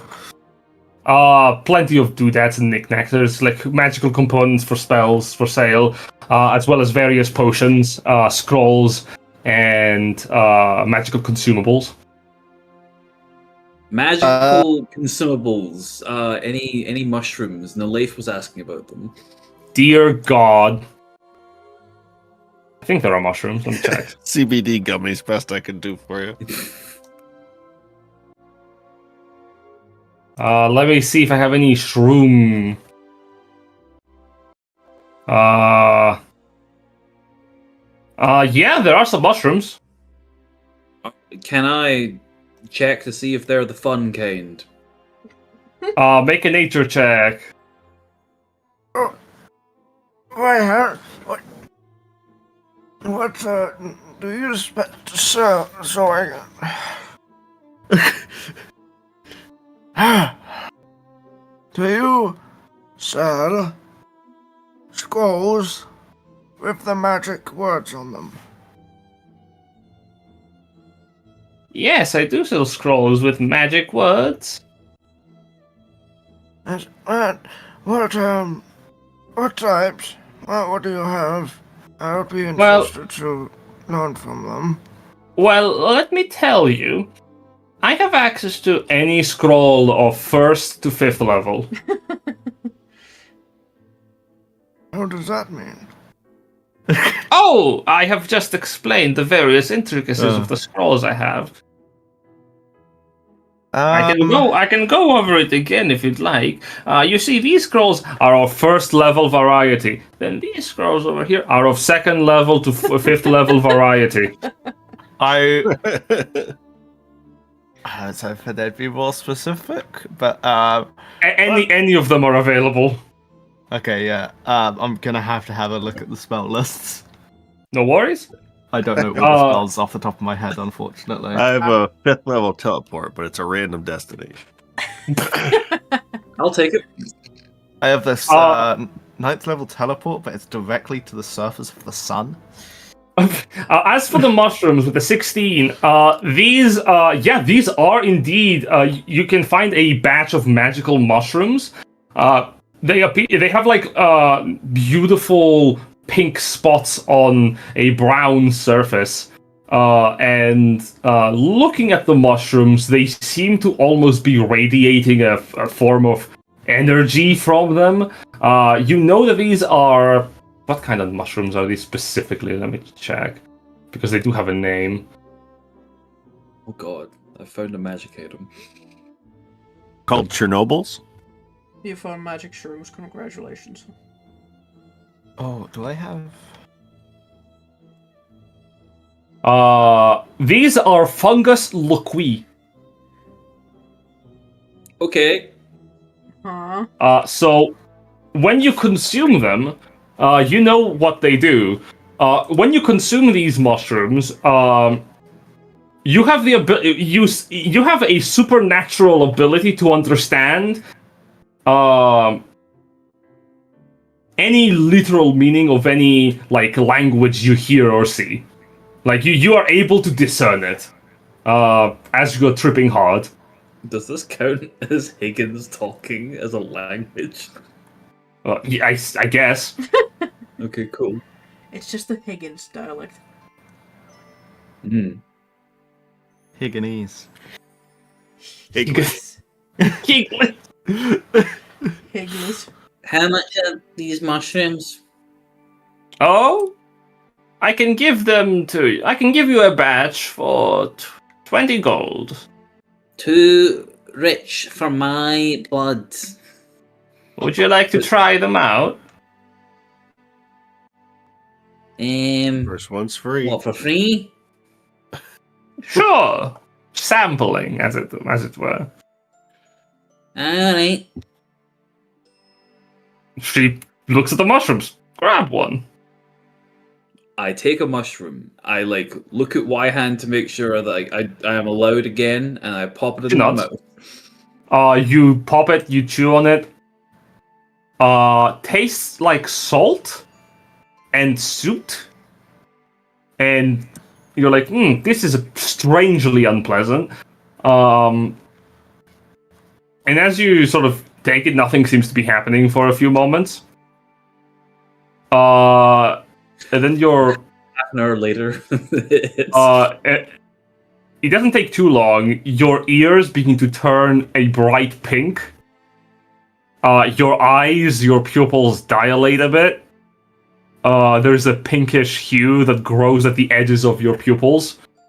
And some of the things that you couldn't understand that you were reading in the room from other languages suddenly become, in your mind, readable as the words seemingly stand up from the page and rearrange themselves to something you can understand before settling back down. Oh, this is uncomfortably close to a real trip.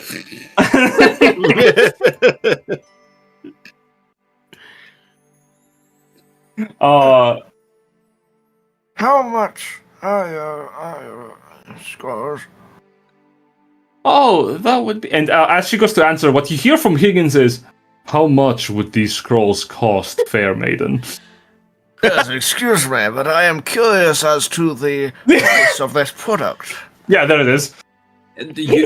Immediately, I like try and interrupt Higgins. Like, Higgins, what happened to you? Where did you come from?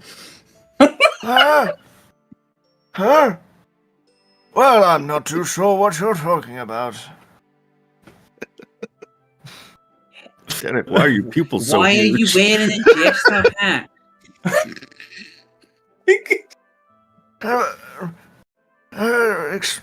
Explain this. I do believe I have explained this before, my good man. I've forgotten. Tell me now. Higgins just like looks at my hand, then looks back at Danik. A circus?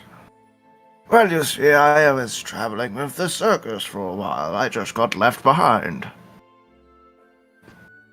Why Been did they leave waiting you for- behind? You see his ears. You see Dendick's ears begin to lose the pink hue. The eyes slowly start dilating back to normal. The worst part is Nightshade hears Derek talking like Higgins. No.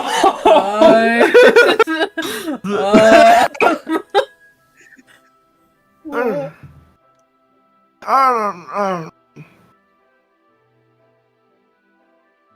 know. Assuming the effect has worn off by now. Yeah, the effect wears off, and you're like, huh? Where am I? Okay, How much was they? they were 20 gold. I don't have enough money. I could cut you a discount for 10 gold. I still don't have enough money. Well, that is really unfortunate. I can't let go of them for less. It's How alright. much? How much for a first level spell, Skull? That I could get to you for 100 gold pieces, yes. I have Though I will say, 53, I think. if you're not sure, take some time to read the book I gave you. I am sure you're going to be delighted by what's inside. I also don't have 100 gold. I have, Higgins like pulls out his coin purse and just like pulling coins out. 1, 2, I have 40 gold, 26 electrum, and What do you have, Electrum? What the 3 silver. Where did you find that? She looks a bit disgusted at the Electrum. What? Oh, I don't remember. Yeah, I will take that off your hands and I'll pay you in something better. Give me that. I hate to see it. What? It's I don't see it often. I will pay you 1 platinum piece for your Electrum. What? No. That's worth more than 1. I know that. I'll pay you 2. Yeah. Okay. Yep. She gives you 2 alright. platinum pieces and takes your 1 Electrum. She paid 2 platinum for 1 electrum. She holds it in her hands and, channeling the strongest force of magic you have ever seen,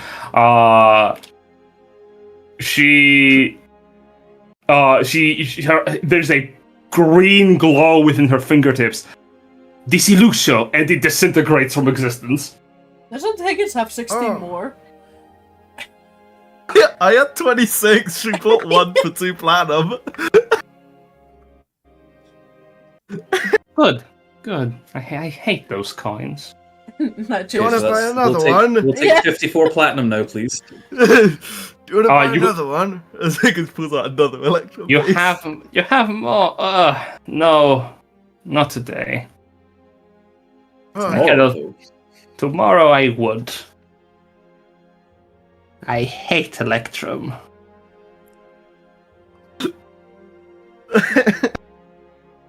oh. Mostly because it originates from a demon. Oh, Oh. It went. Yes, a demon. A horrible monster. do you have any, anything else than fun mushrooms? Yes, of course. Beyond the scrolls you see here, I have various potions. Do you got like a discount pile? I do have a few that I've been workshopping. A few potions of healing, for instance, though this batch has come out a bit too sweet for my taste. I got 18 gold if that can buy anything. I can sell you 1 potion as a first time introduction. Sure, for how much? 18 gold pieces. Usually I sell these at 25 apiece. Fuck it, why not? Well, here you go. She fetches the mage hand that fetches for you the potion of healing. Just the regular potion of healing? It is a regular potion of healing. Okay.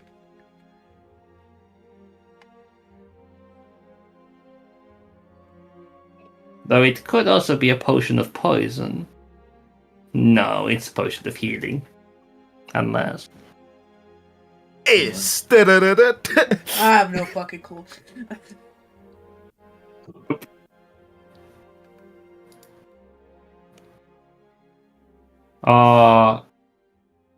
Well, if you would like to purchase anything else, please do so. It was a pleasure meeting you. Higgins holds out a hand to shake. Do you shake hands? The other person I She- don't think did. She nods and she shakes your hand. Yes. A charming discussion, for certain. Hopefully we meet again soon.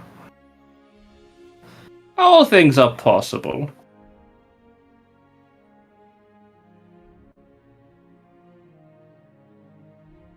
Higgins is just going to be waiting at the door for the other two to finish what they're doing.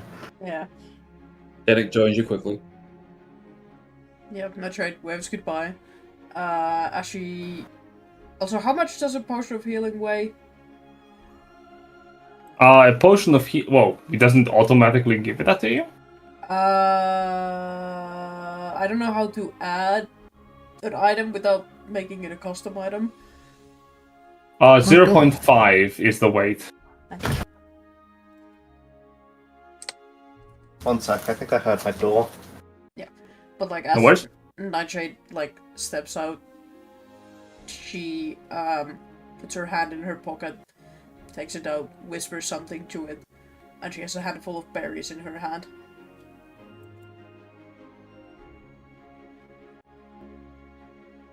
You wanna Yeah. compare the berries like we were supposed to do a couple of days ago? Oh, aye, okay, yeah. Derek reaches into his pocket and pulls out the good berries that have been in there since this morning. So I don't know about you, but mine's sort of like a tart sweetness. Let's see what yours are like, and then Swan takes one from Nightshade's hands. We swap berries. Yeah, mine are more like Saying that we're it's true a friends. yeah. They're either incredibly sour or really really sweet, and there's no in between. oh, that was a sour one. I like it, but whoa, that was a lot. Oh, I like the tartness. I think they sort of like changed. I think they were used to be a bit sweet about 20 years ago, but they've sort of just slowly become a bit more like this, which I don't mind. But I wonder what they're gonna be like in the next 20 years. Well, the next 20 years, I suppose. Where's Higgins? Real quick, actually. He's with us. Close to you. Is he Yeah. behind us? Okay, cool. Okay, yeah. Derek doesn't say anything to that.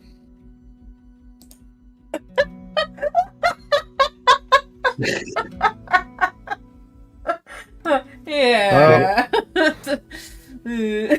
Okay. Hey, what's Raph doing?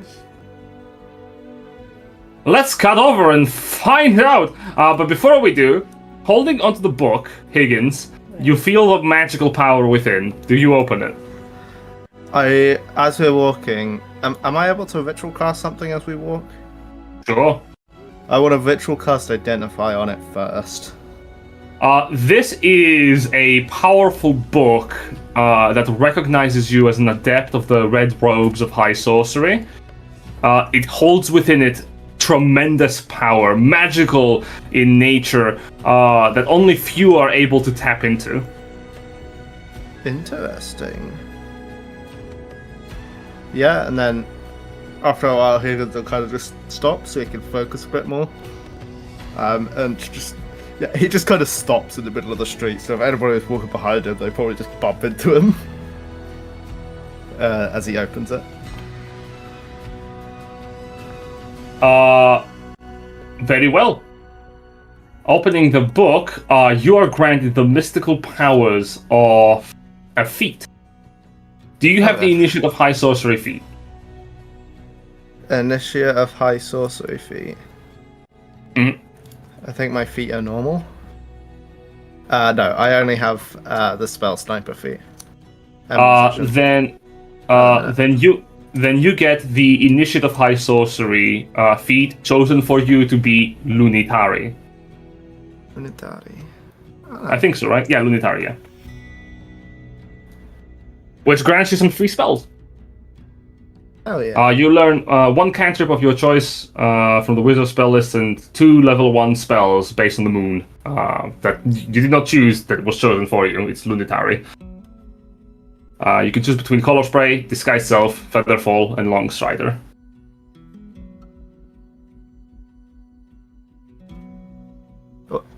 Oh, so it could be any cantrip. Okay, I see. Yes. You can cast each of the chosen spells as first level spells without a spell slot once per long rest. And then I can use some spell slots. Spell slots for it. Yeah. Actually, I might be able to drag this in now. Of course. Oh. Uh-oh. Yes.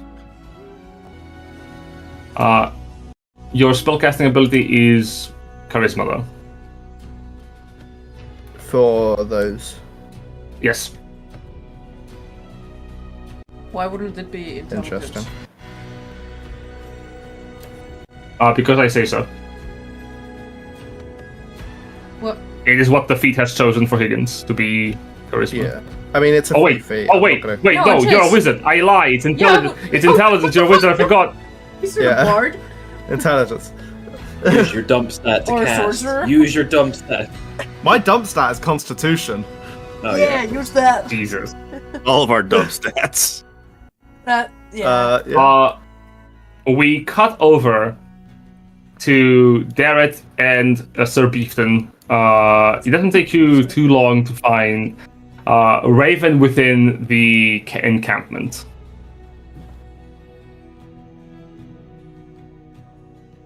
How are you doing, Mayor? Very busy. I'm currently trying to get everyone properly situated. We have word from the people of Calaman. I tried to talk with High Council, but they would not accept me for some reason. Yeah, unfortunately, with how he heroically, single-handedly held off the enemy army and allowed us to escape, agreed to help the military defend the city, and in exchange, they're willing to allow you to stay in the settlement outside the walls. And Oh, provide good you fortune. food. Thank you. Thank you so much. Yeah. I was hoping to get you inside, but it seems to be the best we could do. That's all right. We will have to adjust. What about aid? They will, for a while, they didn't specify the time frame. They will provide you with food. Okay. Well, I guess we'll have to wait for that. The survivors we have of the militia, they want to secure our holdings here. I have been talking them down from trying to stir up trouble. Yes, I would urge them, if they want to secure your position here, to volunteer for the city service and make that a condition of service. At the very least, it'll get some gold in the pockets of the Voglerites. Well, considering That'll that help you in the long run. considering that you are the ones who are providing for us, that title of mayor isn't exactly suited for me at the moment. You're still their So- leader. You still will speak for them. I would ask, if I were you, how many want to stay here outside the walls, or how many want to try to find some other place? We don't have a lot of coin to spare to be in lavish rooms, but True. And the surrounding areas are likely to be dangerous to travel now, at least for a while. But I think long term, it's a question you might want to ask yourselves. we might want to have to earn our keep then. Yes, I'll see to it that militia members who are still capable can probably work some odd jobs. At this point, you see several wagons and a contingent of soldiers from Kalaman exit from the trade gate and make its way throughout the encampment. Soldiers hand out first aid and food in large like cauldrons, and calling out for people to be patched up and looked after. Raven looks over towards you. I should go talk to them. Do you want to come with? Do you want to come with? Yeah. I will. You approach the Barrett? soldiers. Discussion is very quick. Raven asks what will happen to the people of her village. Ed, the captain, basically informs her that they're going to relocate them to a few wooden buildings north of the trade gate that can occupy them for the time being, so that those of them who cannot live in tents can at least stay under some kind of roof. Though if there is coin available, they can pay for some housing by people who are what's the word? From people who are more willing to help with their plight. I will tell her. There's the city itself seems to be carved up and ruled by different guilds. One of them is a fisherman's guild. I would suggest trying to get in contact with them and offering your services in some way at the place, I feel. On some, maybe I can have a meeting with one of the guild leaders. I'm sure. If you have time, Whatever you need, just tell me. some kind of communal cookhouse or an infirmary. We have people who have been severely wounded by the attack and haven't been tended to. Yes, of course. We are going to set up some tents if that's the case. Soldiers, move out. Barrett here is now essentially a lieutenant in their forces, so he can also probably pull more weight at this point than I can for you. Do you know how to use tools? Yeah. So to a certain extent, I'm I'm not a master smith of any kind, but Then would you mind helping me at least set up the tents? oh, absolutely. Excellent. You work away the hours into the night together with Raven, Darrett, and people, and some of the villagers, setting up tents for an infirmary as well as a cookhouse to basically support the people of Vogler.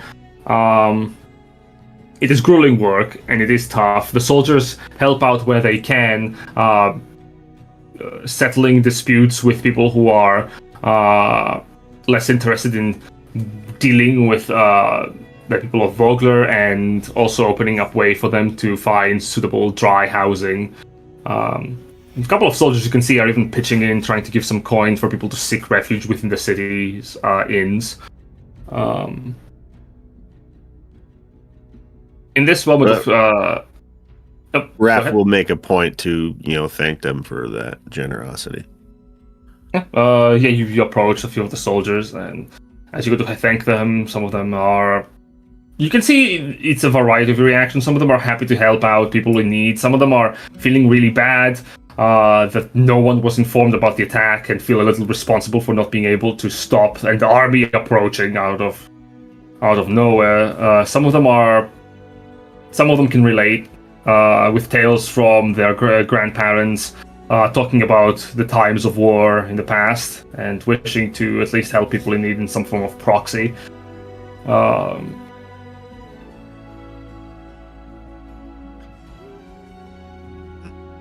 The captain of the guard approaches you, Rafton. We have enough spacing. Yes, we have enough spacing here to actually support most of the people of your village. I have talked with your handler, Garrett. There are accommodations for your mercenary group and leadership within the castle if you do not wish to stay outside.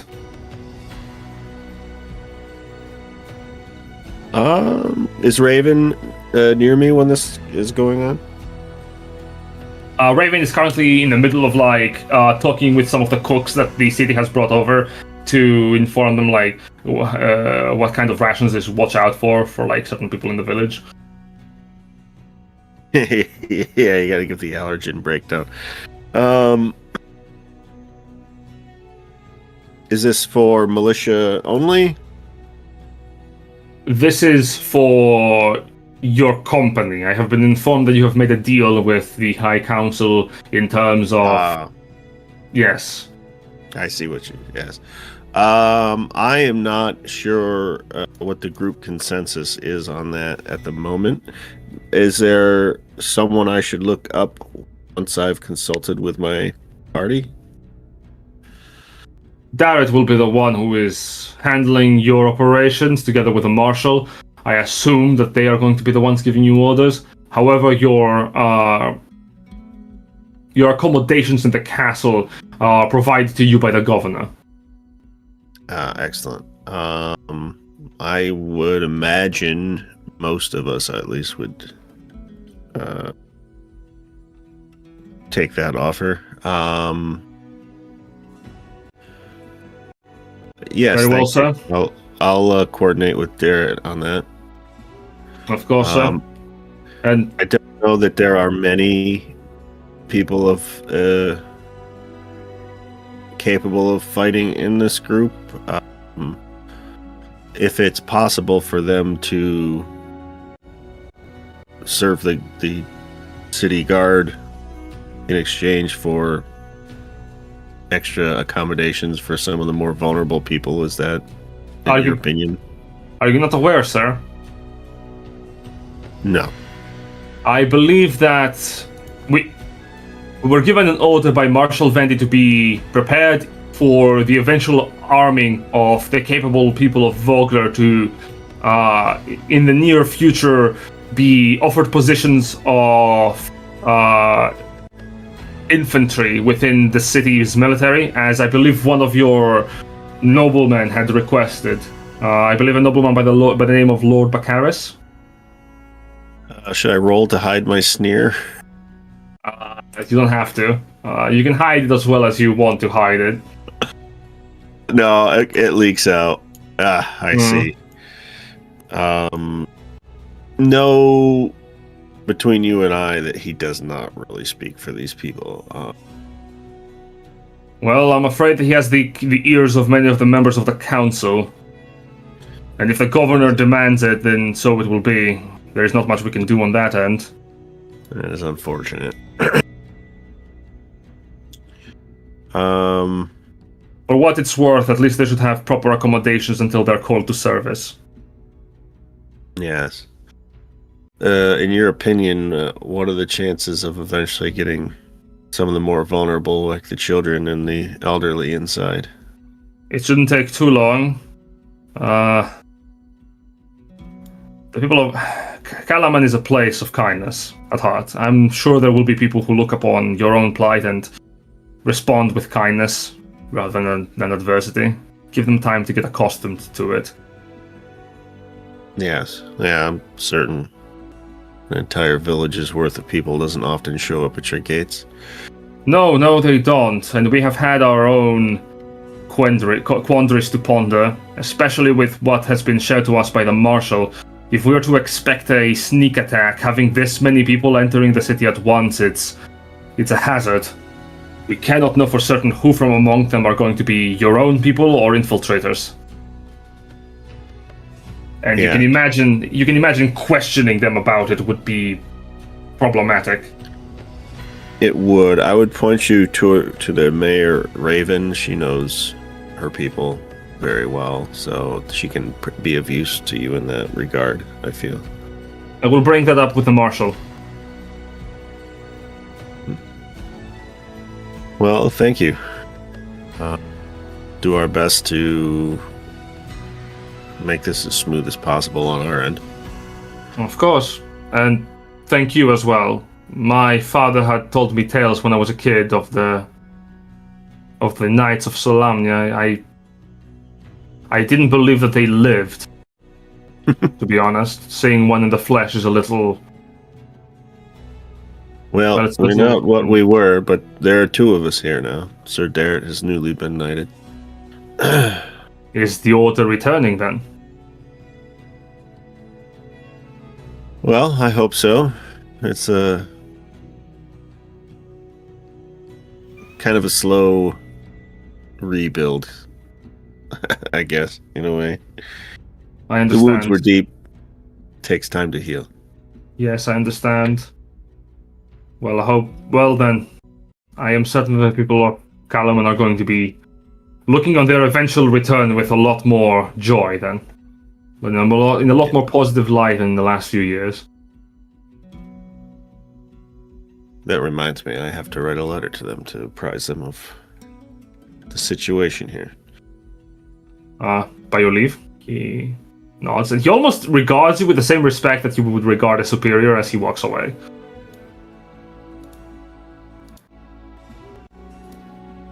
I'll find Darrett. Yep. You can find him easily. He's kind of in the middle of like putting a few people within one of the empty wooden houses. Is something the matter? I need to, before I retire for the evening, I need to craft a letter to the order and try to get it. Hopefully get it there. Yes, the marshal did mention something about that. I can get it to her if you have it written. I don't have it written yet. May I hand it off to you first thing in the morning? Sure. I would also, like you to sign off on it and add your own account if you could.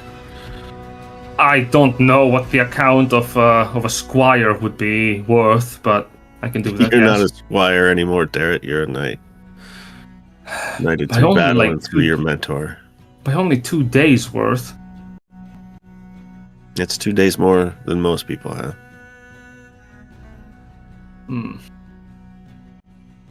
He nods. And you've proven yourself in battle several times before that.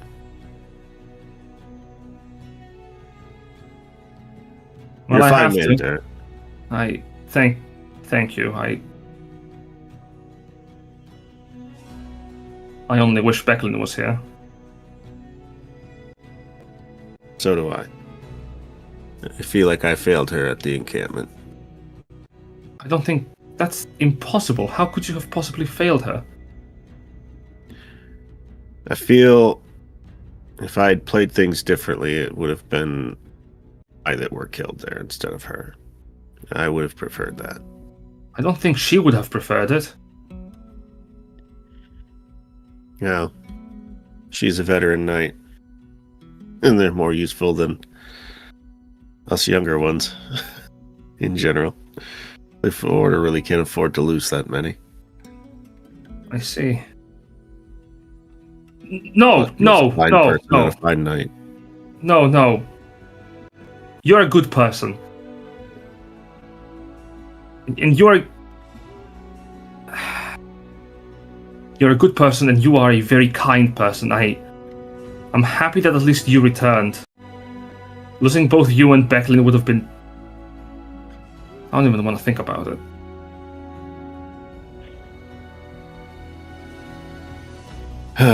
That's the problem with things like this. You don't have time to think about it. And then later on, it's too late. But it is what it is. And as he's about to say something, an old man like leans in. Sorry, kind man, could you help me? The bed is a little askewed. Oh, I'll be right there. I'm sorry, I'll write something down to add to your letter by tomorrow. I'll work on it in the night. Thank you. I'll leave you to what you're doing. I have to confer with the rest of my squad, I guess. He nods and he continues and he goes to help. He goes to help wherever he can. I'll head back in and try to find the rest of the group, knowing that I'll just follow the ruts in the cobblestone that Higgins made. Yeah, you find The the apothecary. dents on the stone. You're like, that's where he was at. Yeah. Listen for the jingling of his fool's cap bells. Mm-hmm.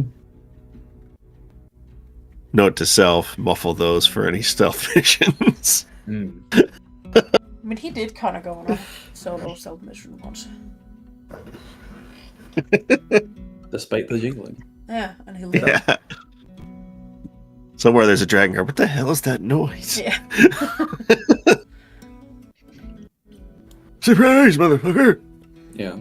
Anyway, you said it was like, Fireball!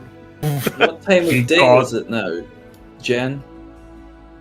Now it should be night, actually. So let me just, as the sun goes over the horizon with a dip, night takes over the city. A cold, cool breeze cuts through the streets as darkness starts to prevail the barely lit streets. I said streets twice, I'm an idiot. But you get the gist. Perish. We didn't want to say anything to, Yeah. But I must recognize my misgivings. Okay. Hey, didn't the armory guy say that he would be done by nightfall? Or tomorrow? I don't remember. One of those two is correct. What do we remember about that? He would be done by nightfall. Cool. Well, I mean, I can pick them up in the morning too. We should find a place to sleep. About that, we've been offered quarters at the castle if we want to take them. It's free. It is free. I have no gold to my name anymore.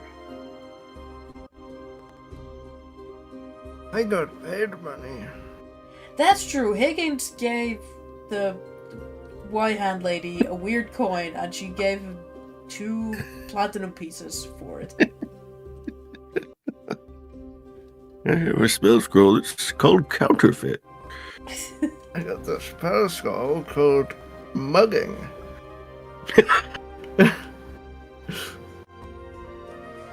It's called a side hustle. Yeah, well, it's up to you. Denik, I know you are not typically in favor of institutions in general, so if you wanted to strike out on your own, you weren't at the meeting, so you're obviously not on the hook for this if you don't want to be. Denik, sort of like slowly nods, like, I think you're right, and that's probably what I'm gonna do, actually. You what? Well,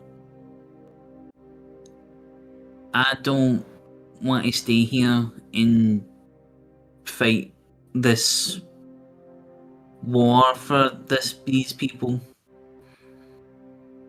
Watch So- innocent people die.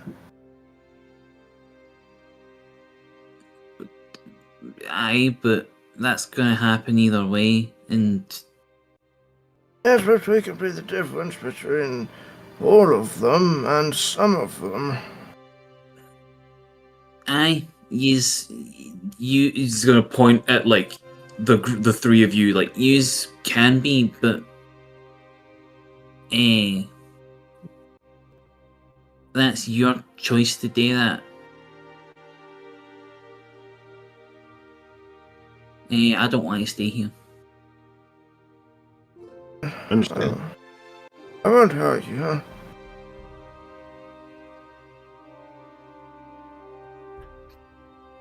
Denik is gonna like shrug his like pack higher up onto his shoulder And say, Raph, you're alright. And I don't know how it's going to go with this thing, but you're going to keep things right, okay? I will try. Take care of yourself. Higgins, don't let them be cunts to you in the Mages of the High Sorcery. I heard. What? And Nightshade, You can tell there is a like he shrugs and looks at you. What? What's that supposed to mean? Make an insight check. Sure. 20, natural 20, motherfucker. What the fuck is that supposed to mean? There is like a. It's a little bit sad because in the look that he gives you, there is the unspoken question of like, you could just come with. Yeah. No, if I wanted to live a safe life, I would have just stayed at the farm with my family. But, hey, if you're headed west and I give you my farm's name, I don't have it named because the backstory. Yeah, What the fuck? lore. Yeah. Yeah. We can, pop down them for a visit. if I'm out that way, I'll tell them you're doing alright. Don't drink the milk. I don't want to discuss it. And, Different emotion behind it. Going to shrug and say, if you seen a life, I hope something for him. Something indeed. There is no life. What kind of creepy shit is he getting up to? I don't know, and I don't know if I want to know.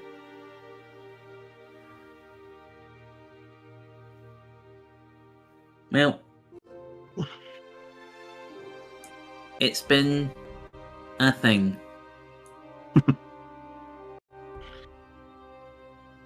It's been. This really has been a Shadow of the Dragon Queen adventure for Dennis. It sure has been the shadow of the Dragon Queen.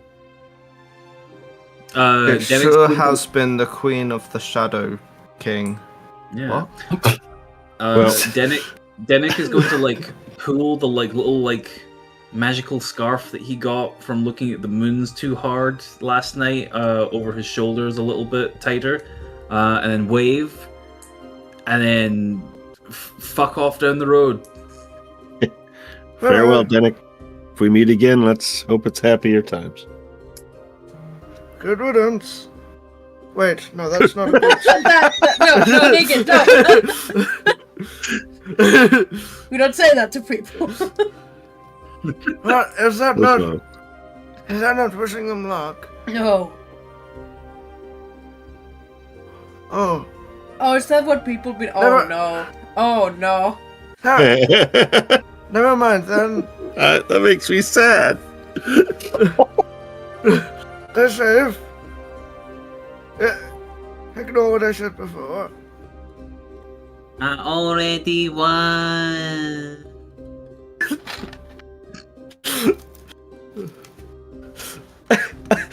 What's funny was I didn't actually mean to say good riddance. Oh, getting a little bit too in character. Yeah, sometimes the character takes over. Oh,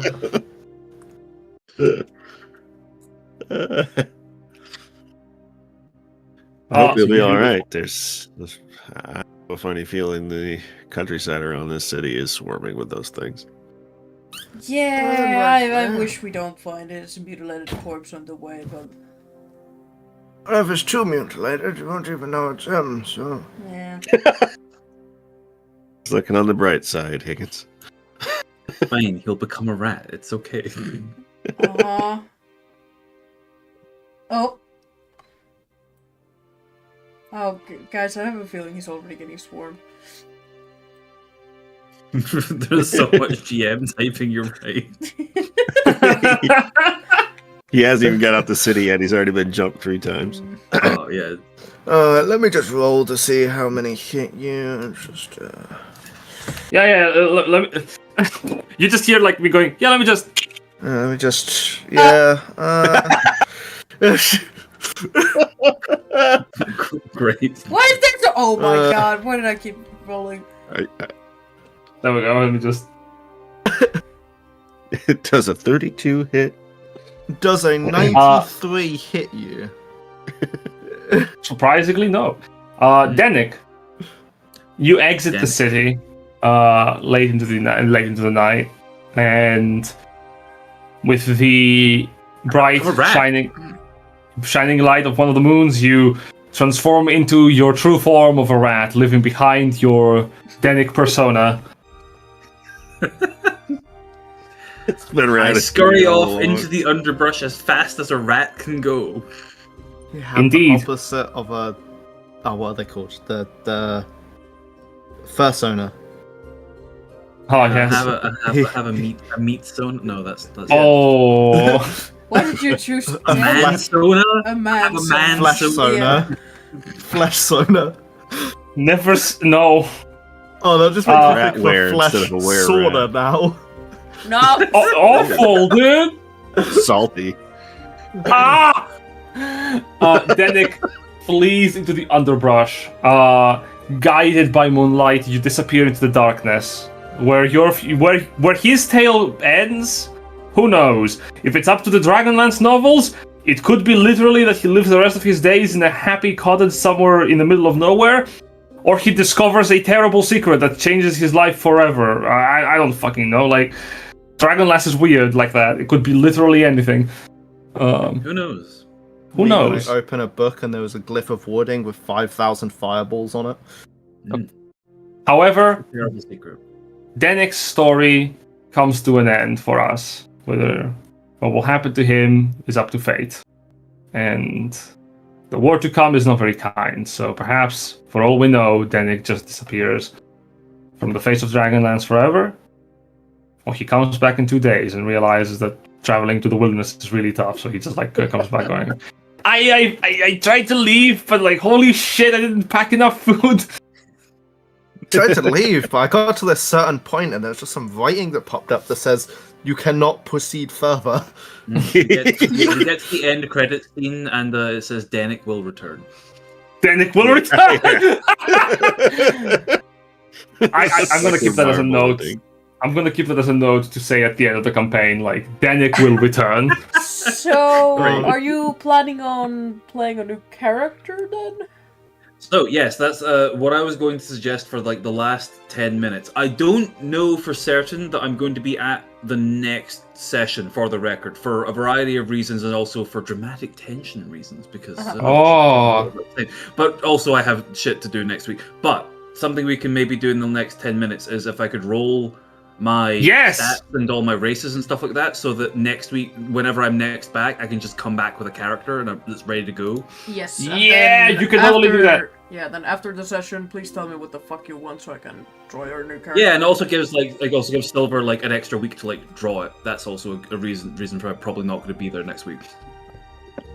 Absolutely. So, everyone else in universe, you go up to the 4th level of Castle Kalaman, the 4th floor, where you find an empty ballroom that they have set for you to basically use as your quarters. Each of you gets 3 empty chests to put your belongings in and house them for storage and safety, which is like, you don't have to carry things you don't want to carry. And also, you are given bedrolls and mats to sleep upon.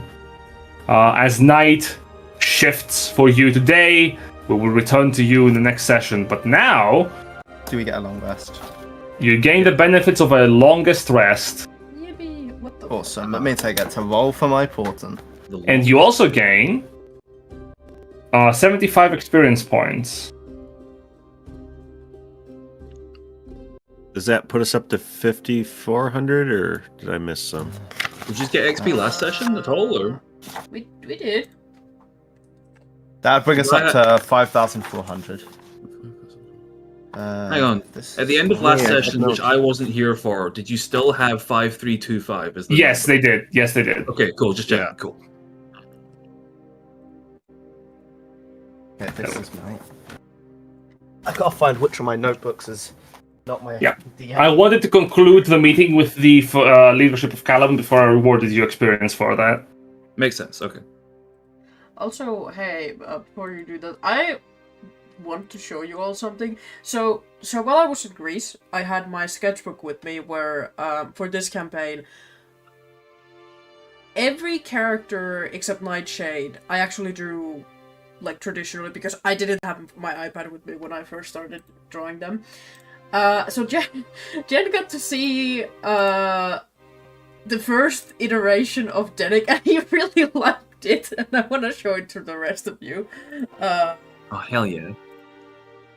Because it's very I love- like it's very similar looking, but just a little bit different. So Jen, can you put it in the Roll20 so we can show Absolutely, I the stream too? can. Yeah, absolutely, I can. Let me just open that in browser. First, I'll copy paste it into the Roll20 chat because it's faster. Yeah. For some reason, Discord's like, no, if you copy the image and then paste it to you, that file is too big, and I'm like, how? Okay. So I can't just copy paste it into the Roll20 chat. That's fine. I'll just make a handout. Yeah, you gotta make a handout Original for Denik. Proto Danik. Yeah.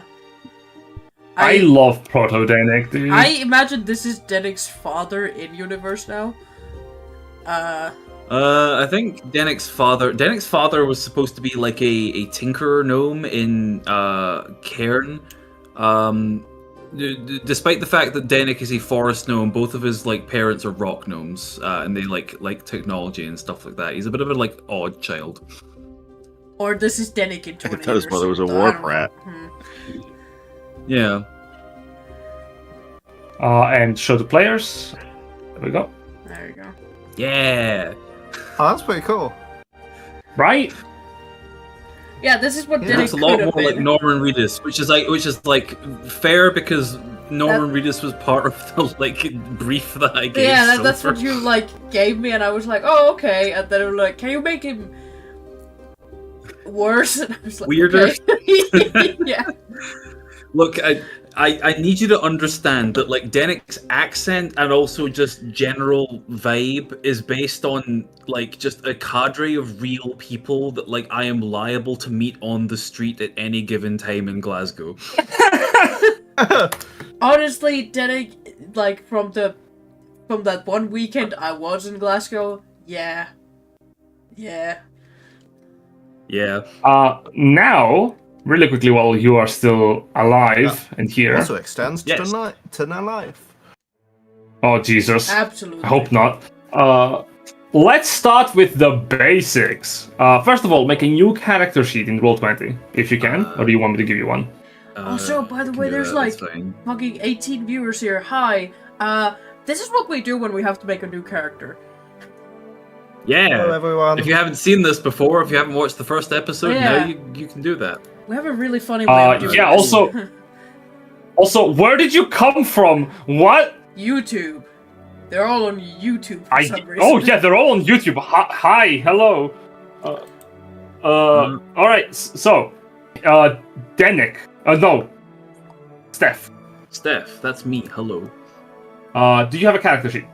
I have pressed create new character twice now, and I don't know where in like the journal it No. actually appeared. Be at the bottom. No, it's usually in the bottom, but like I don't see it. So Yeah. yeah, I'll make a new. Do you want 2024 or 2014? 2024, please. Yes, of course. I'm giving you control of the new character sheet. It is named sheet. Cool. It is at the very top. I see it. Ken wanted to say shit, here. but he has to say sheet for obvious reasons. Of course. Yes. Okay, I have a character sheet. Yes. So, now, as you know, we have specific rules when it comes to making a hardcore character, and we start with the very simple ones first. You roll for your stats, and at the end of the whole process, you can choose to remake your character, of course, if you don't like it. Or you can restart again, but once you do restart, what you get, you keep. So, we go in order for 3d6, every score. So let's see with strength what kind of creature you have. 13. Okay. 13, very nice. Yeah. Usable. Usable. Okay. Exciting. Let's see Uh, your yes, dexterity. Oh no. Okay. Real bad. 7. Oh no. Okay, so Hmm. so not a strength, not maybe not a barbarian. Well, we'll see. Do you have a constitution to back up a front line? Come on. Oh. Oh, you do, you do. Let's That's a see real constitution Alan's score. constitution. Yeah. Let's see for your mental constitution. Give me your intelligence roll. Oh no. Yeah. Okay. So he's a little dented. He's a little stupid, but that's fine. Let's see your wisdom. Maybe he's wise. Maybe he's wise. Let's see it.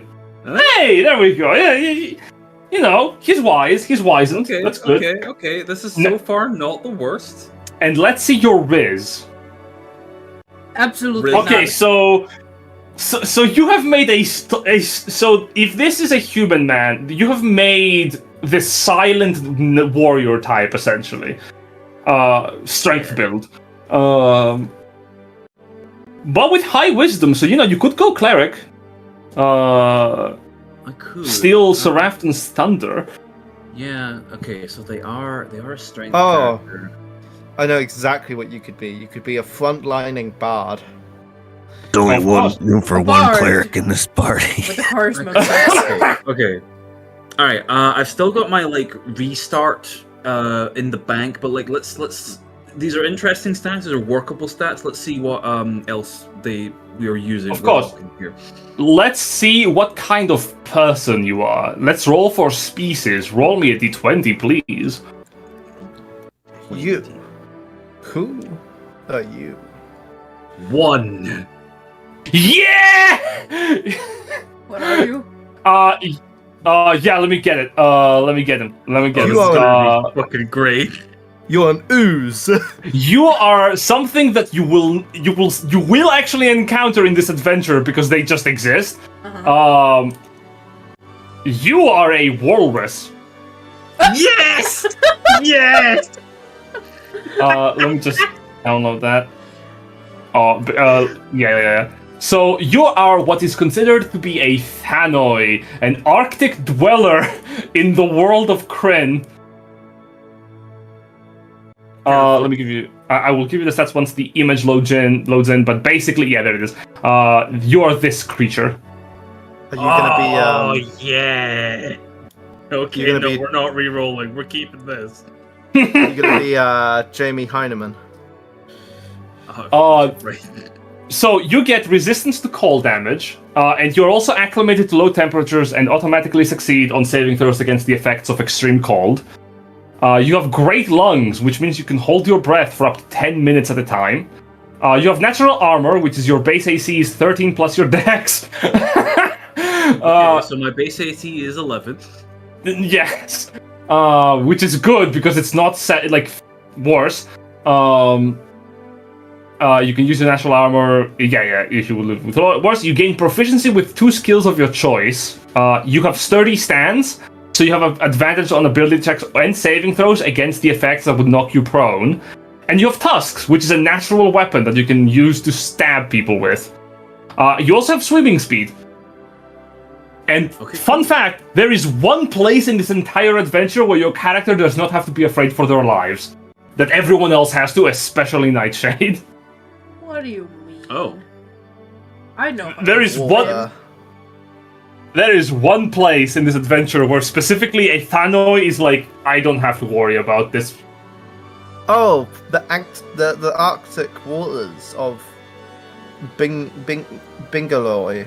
Yes. Bingalo. The Arctic Of Bingalo. Now, before you choose your class, because you get to choose your class, we need to roll for what kind of background you have. Okay. So roll a D100. D100. D195 is... What is this? You're You're a 100. Oh, we've been invaded. Hey, hello. Oh, what the fuck? Hello, The Lost Archives. We're just finishing up, Hey! but we're rolling a new character at the moment.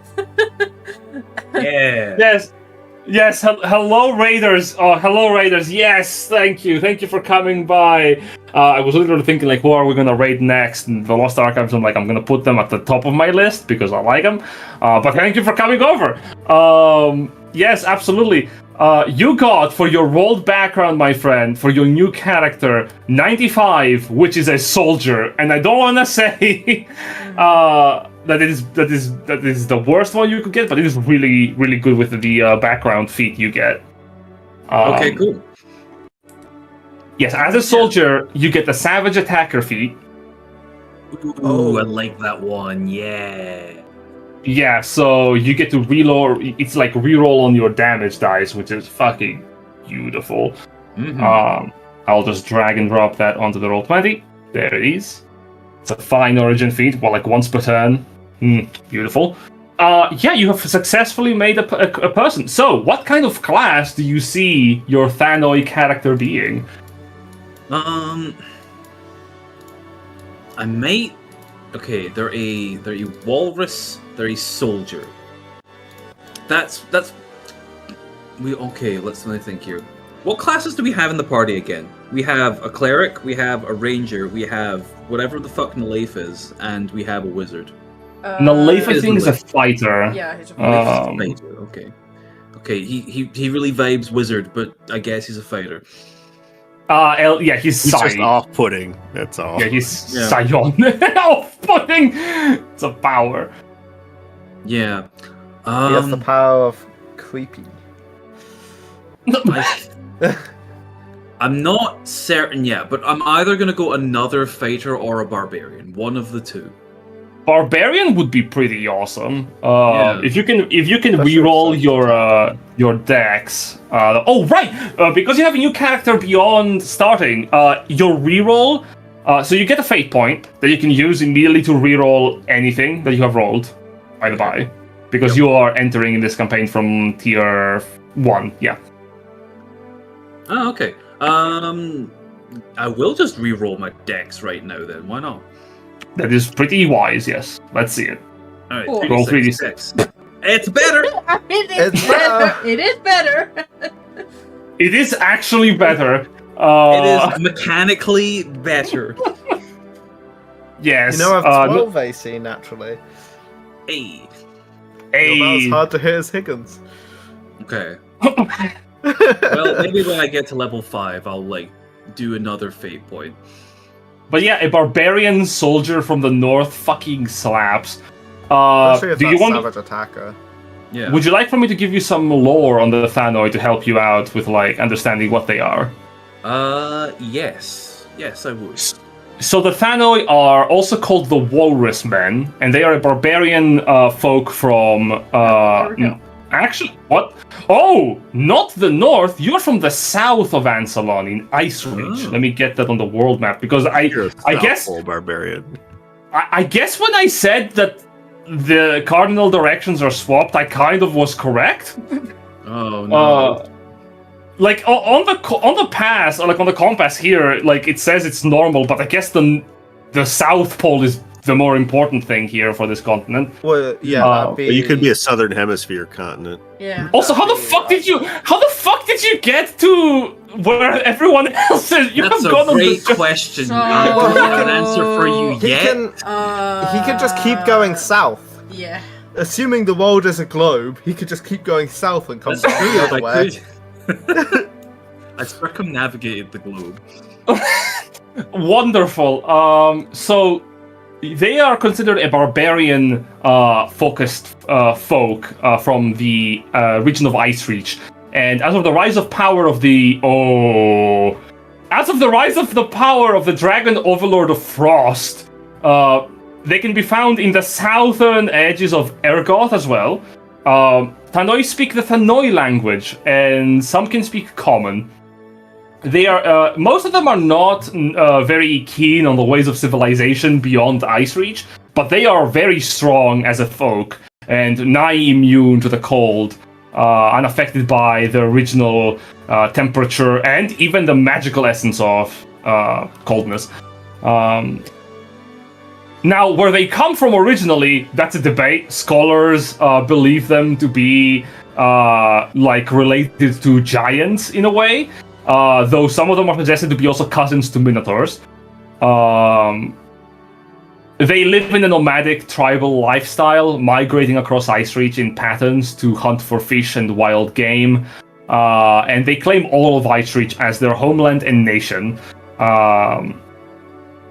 They're also considered to be the protectors of Anselm from the Ice Folk. And they are in constant strife with the Ursoi, the bear people that also live there, specifically the polar Ursoi. Thanoi do not have permanent settlements. They are nomadic, and as they travel across like the region, it could be very simple that your character literally traveled the world, and this is like their one stop in a long journey. Now, considering the events of the current campaign, Icereach is also under attack by the dragon armies. Specifically, they should be under assault by the forces of the green dragon armies. Okay, sure, whatever. Yeah, why not? Though they are fighting against them. Specifically, if a Thanoi is not an ally of the people, they're usually under the command of powerful High Lords, like High Lord Fael'thas. Who that is, you're never gonna find out in this campaign. He is like a High Lord of a different dragon army entirely. And if I were to be running old AD&D Dragonlance stuff, after this campaign ended, we could have had you go after another dragon army, for instance. Because this story has continuation. I've read the fucking books on it. It's a long tale. But your character? You have lore. But your character probably traveled over to this reach of the world in some kind of military journey. I leave that up to you. A soldier can travel for any number of reasons. Yeah, okay. I haven't figured out exactly what it has yet, but yeah, he's in Kalaman, and he's got military things in mind. Of course. Congratulations. Is big on repelling the dragon army. So that's an improvement over Dennick. I would love if you actually do make a barbarian, because Walrus barbarian is rad.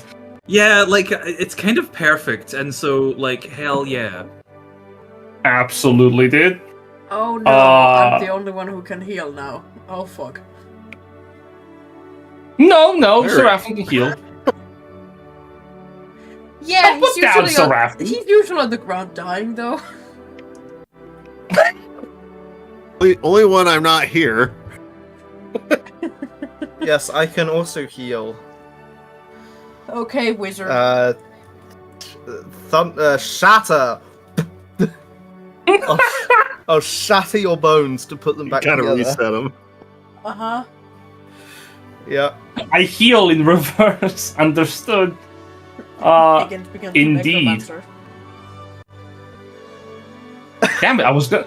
But yes, this is gonna end our session for today because next week Steph cannot make it. We have lost. Also, Malika, so we're gonna have to catch him up on what has happened with this session. I was literally going to raid the Lost Archives, so let me just see who else I can raid for the end of this stream. Yeah, well, one of the earliest things I'll do as well is like get a description of you, Silver, and then you will have 2 weeks to actually draw it, as opposed to 1. But I like working under pressure. I'm sure you do. I think you all need to understand that whenever I'm working on anything that is not for myself, I do it while I'm at my actual day job. Yeah. That makes sense. So I'm getting paid Okay. to draw. Yippee. Yippee. Are they live or this is a rerun? I'm looking at like a marathon stream that has been going on for 34 hours. Good Yes. heaven. Yeah, so we're gonna send you over to there because that's amazing. It's a marathon of Vecna Eve of Ruin, run by Captain Robear. Hey, it features Nerd Immersion. That's nice. I know that creature. So let's send you over. Thank you, everyone, for coming. Thank you everyone for Yeah. coming. Thank you once again to the Lost Archives. Can I do a shout out? I wonder, like as a command. I don't know if we had that set up. No, I can shout out to Lost Archives. There we go. Shout out to them because they're awesome. Give them a watch if you can. They're on YouTube and on Twitch. And when you raid Captain Robear, please inform them that they're cool. I'll see you all next week on another session of Hardcore, where the party actually gets to go on an adventure after the wind down that has been Calaman. Yeah. Bye-bye. See Bye. Later, folks. Farewell, folks. 5 seconds until I can launch them. Wow, this is awkward. Ah! Bye. 3 seconds. There we go. 2 They're gone. seconds. You can shut the stream. They're gone. Michael Jackson.